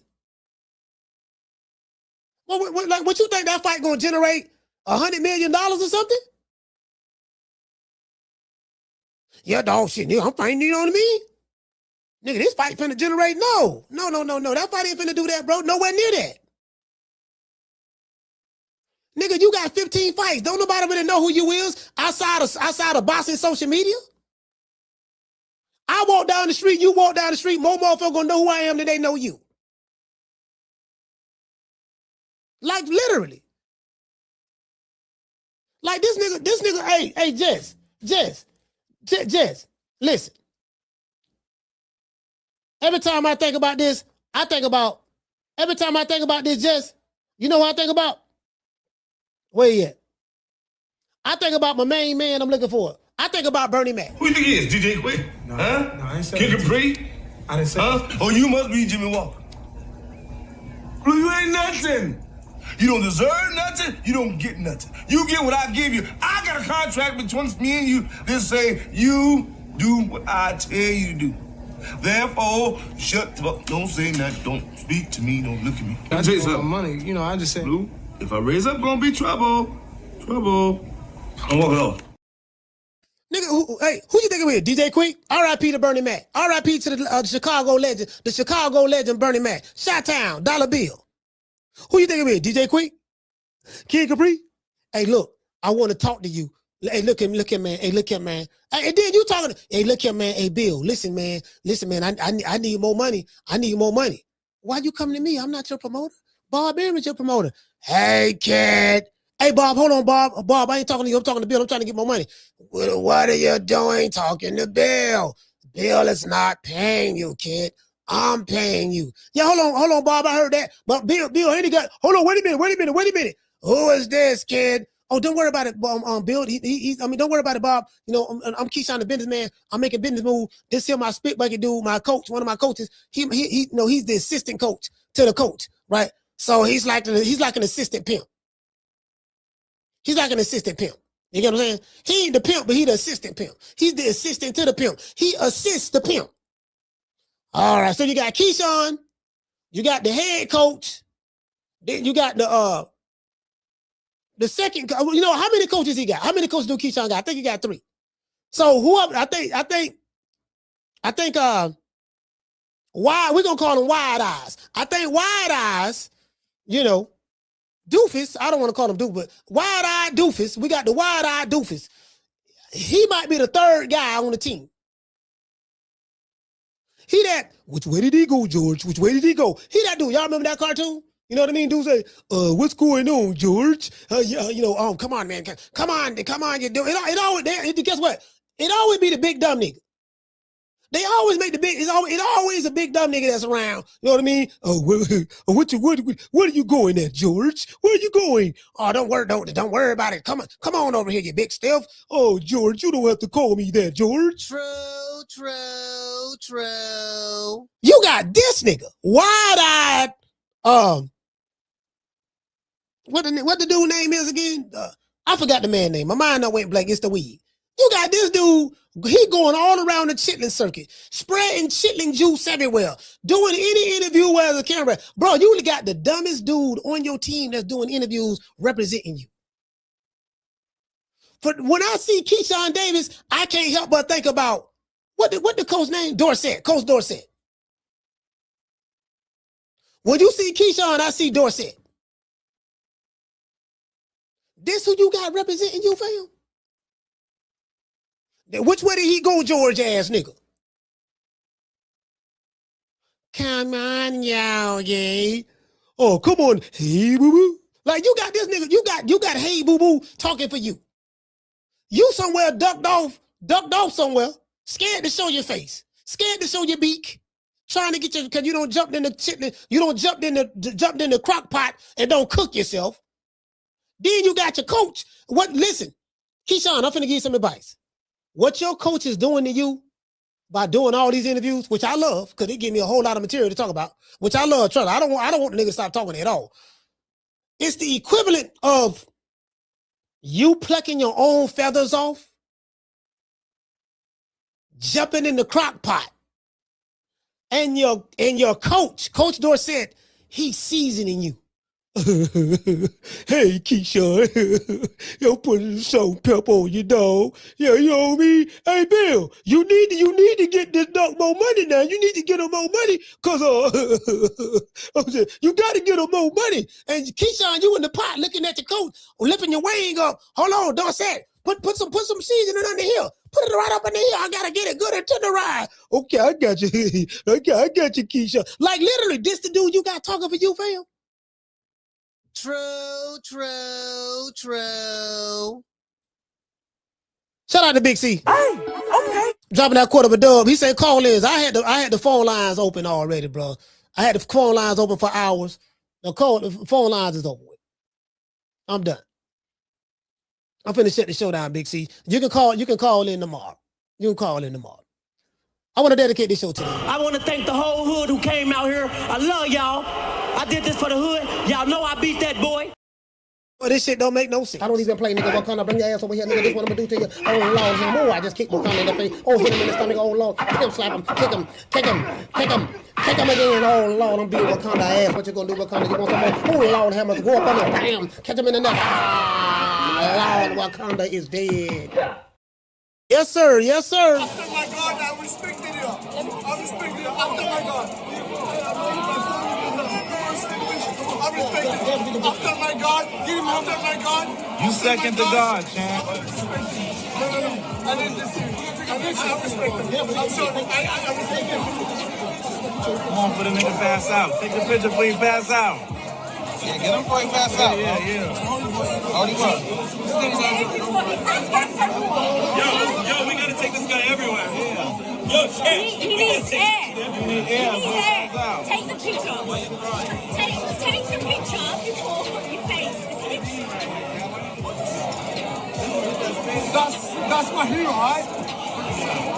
That's my hero. One more. It takes a lot to do. It takes a lot to do. Alright, why you pushing? Don't worry about it. I got you, guys. Oh, tomorrow gonna be part 2 of this shit. You know why tomorrow gonna be part 2? Because we gotta break down that interview that he did on Mill City. I ain't even broke that bitch down yet. Tomorrow gonna be part 2 of this shit. Oh, we not finished. Coach Dorsett, we're gonna put you on the Hall of Fame. I'm cooking you the rest of this week. I'm cooking you Monday, which is today.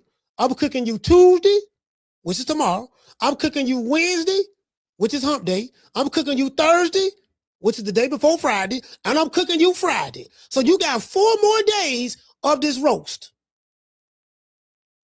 I gave ample opportunity. We've been on, I had the lines open, phone lines open for over 2 hours. Well, for like an hour and 45 minutes. Anybody who want to talk and call in and defend Coach Dorsett and all the shit he said, you can do that tomorrow. I'm here, same bat time, same bat station. 530-494-9636. Been doing this shit for over 5 years. You got Which Way Did He Go, George, defending you online. As a matter of fact, hold on. Wait. Hold on. Wait, I got to do this. Hold on. I got to do this. I have to. I just got to put the nail in the coffin right here. This is the nail in the coffin. This here, we going to put the nail in the coffin right here. I have to do this. We going to close out on a good note. This here is the nail in the coffin. And I'm going to play this shit nonstop. This is the nail in the coffin. Hold on, we got another cash app. This guy, he say, do this, get Shakur, the politician, off the hook. No, he's not. Shakur's not off the hook at all, but Shakur ain't got nothing to do with this particular segment. So, it is what it is. I want to do this because I see y'all trying to deflect. Y'all talking about Shakur. This ain't got nothing to do with Shakur, dog. So did we give the offer to Deebo Dev ain't sharing no damn body. So did we give the offer to you, or did the company that you guys are signed to give you guys the offer? What? Who you can negotiate a lower price for that? What? Who you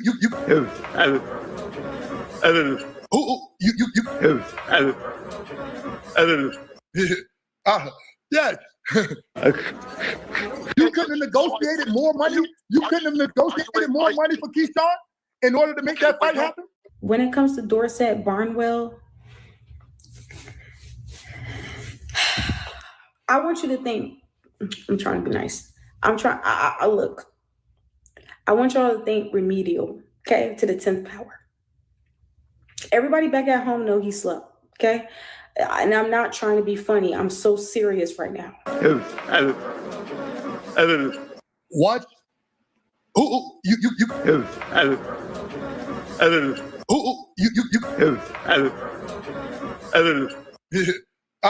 yes. I want you to think of Bruh Man to the 5th power. Bruh Man from the show, Martin. Bruh Man, upstairs, 5th floor. the fifth flow. I want you to think that when it comes to Dorsett, everything that he says, take it with a grain of salt. Please, please. I want you to think a male version of Clarissa. I'm so serious, but worse. But worse. That's why I said, what? Does it sound realistic that Keyshawn is going to be scared of Deebo Dev? Like, Don't fucking mention me. I don't need you. This guy plays with y'all fucking head, and y'all falling for it. I kept on giving the benefit of the doubt to the fans that y'all weren't gullible or foolish enough to actually fall for that shit, but he got y'all with the quack emojis. He might as well start selling merchandise for that shit. This is a whole process that we're waiting for, so y'all can see exactly what our worth is. Okay, can you explain the process to us?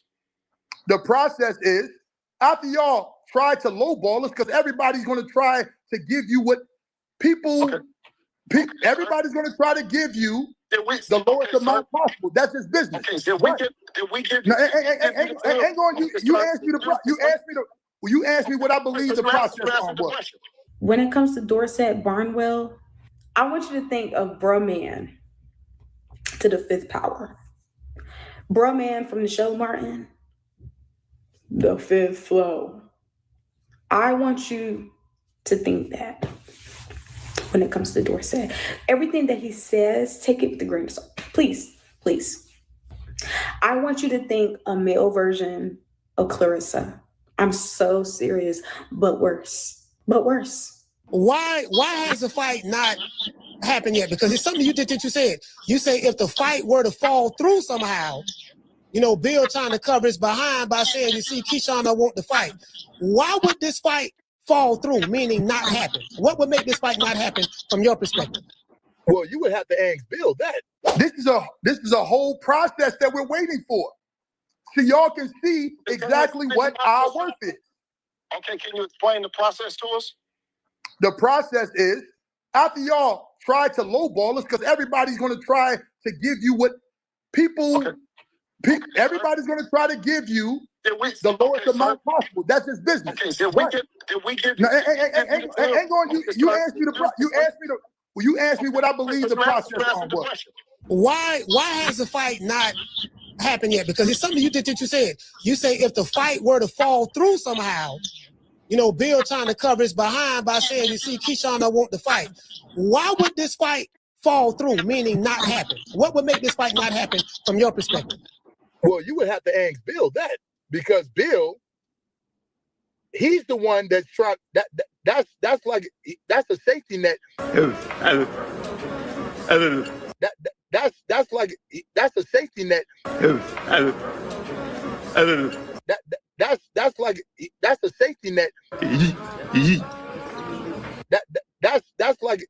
a safety net. That's a safety net. You cause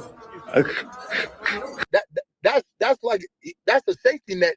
In my opinion, he's creating that safety net. You asked me what I believe the process was. Okay, we're going now. Okay, let me just elaborate. Now, after y'all turn us down for what we believe that we deserve, now y'all got to see the cause and effect of turning a good fight down. Okay, now that the people don't want to see those boring ass fights that y'all talking about. So did we give the offer to you, or did the company that you guys are signed to give you guys the offer? What? Who you can negotiate a lower price for that? What? Who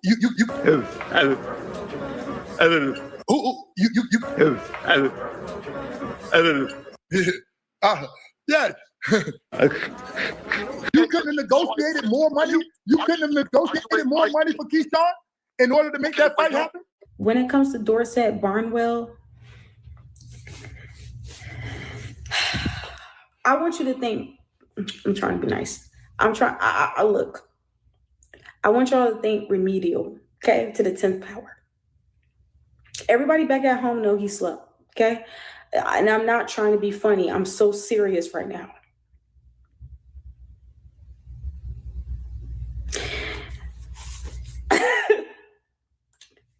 I want you to think of Bruh Man to the fifth power. Bruh Man from the show, Martin. The fifth flow. I want you to think that when it comes to Dorsett. Everything that he says, take it with a grain of salt. Please, please. I want you to think a male version of Clarissa. I'm so serious, but worse. But worse. Now, this man is... There's a lot of fucking ducks on the chat. You're right. Yeah, you know what I'm saying? Like, he might as well start selling merchandise. Goddamn. Like, and... With Deebo and a duck? It's the biggest... Hang on.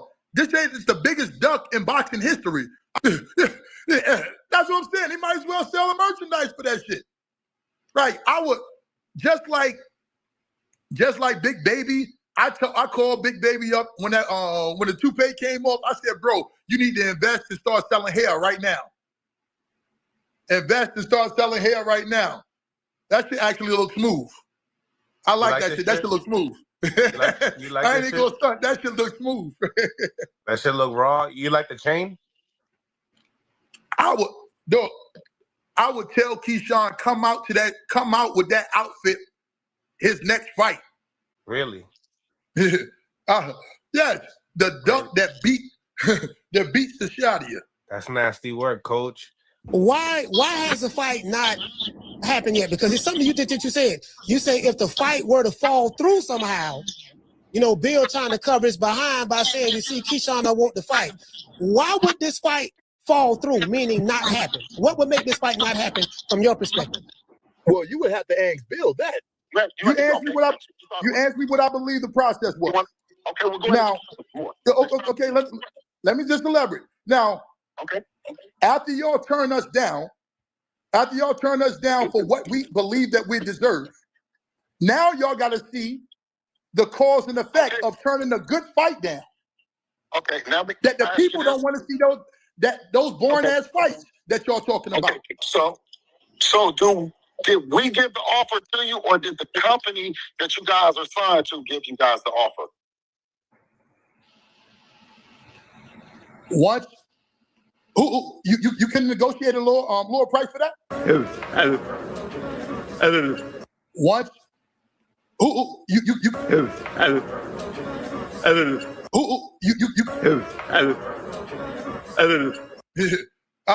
yes. You couldn't have negotiated more money? You couldn't have negotiated more money for Keyshawn? Let's give this man, Brian, let me tell you something. Hey, fam, look here, bro. I'm going to be completely honest with y'all, fam. Let's give Keyshawn Davis's coach, Coach Dorsett, a round of applause. We got you for the rest of this week.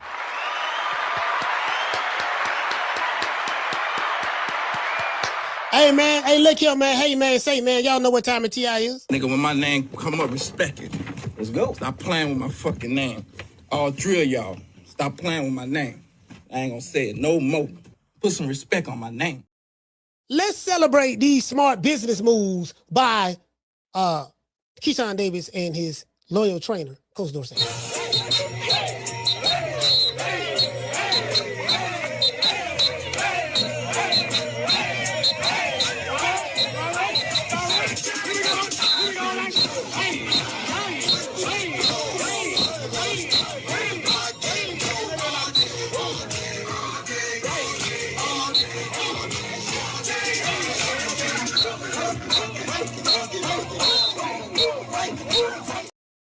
Hey, shout out to Miss Steph. Miss Steph say, so he wanted Bill to negotiate Keyshawn contract for him.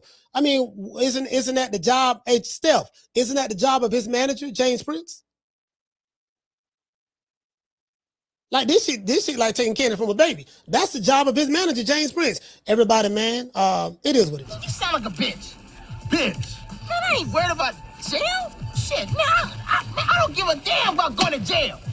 You can take me to jail. Take me to jail? Shit, lock me up. Lock me up. Throw away the key. Throw away the key. Hey, man, y'all drop the name of your cities, man. I'm going to give everybody city a shout out.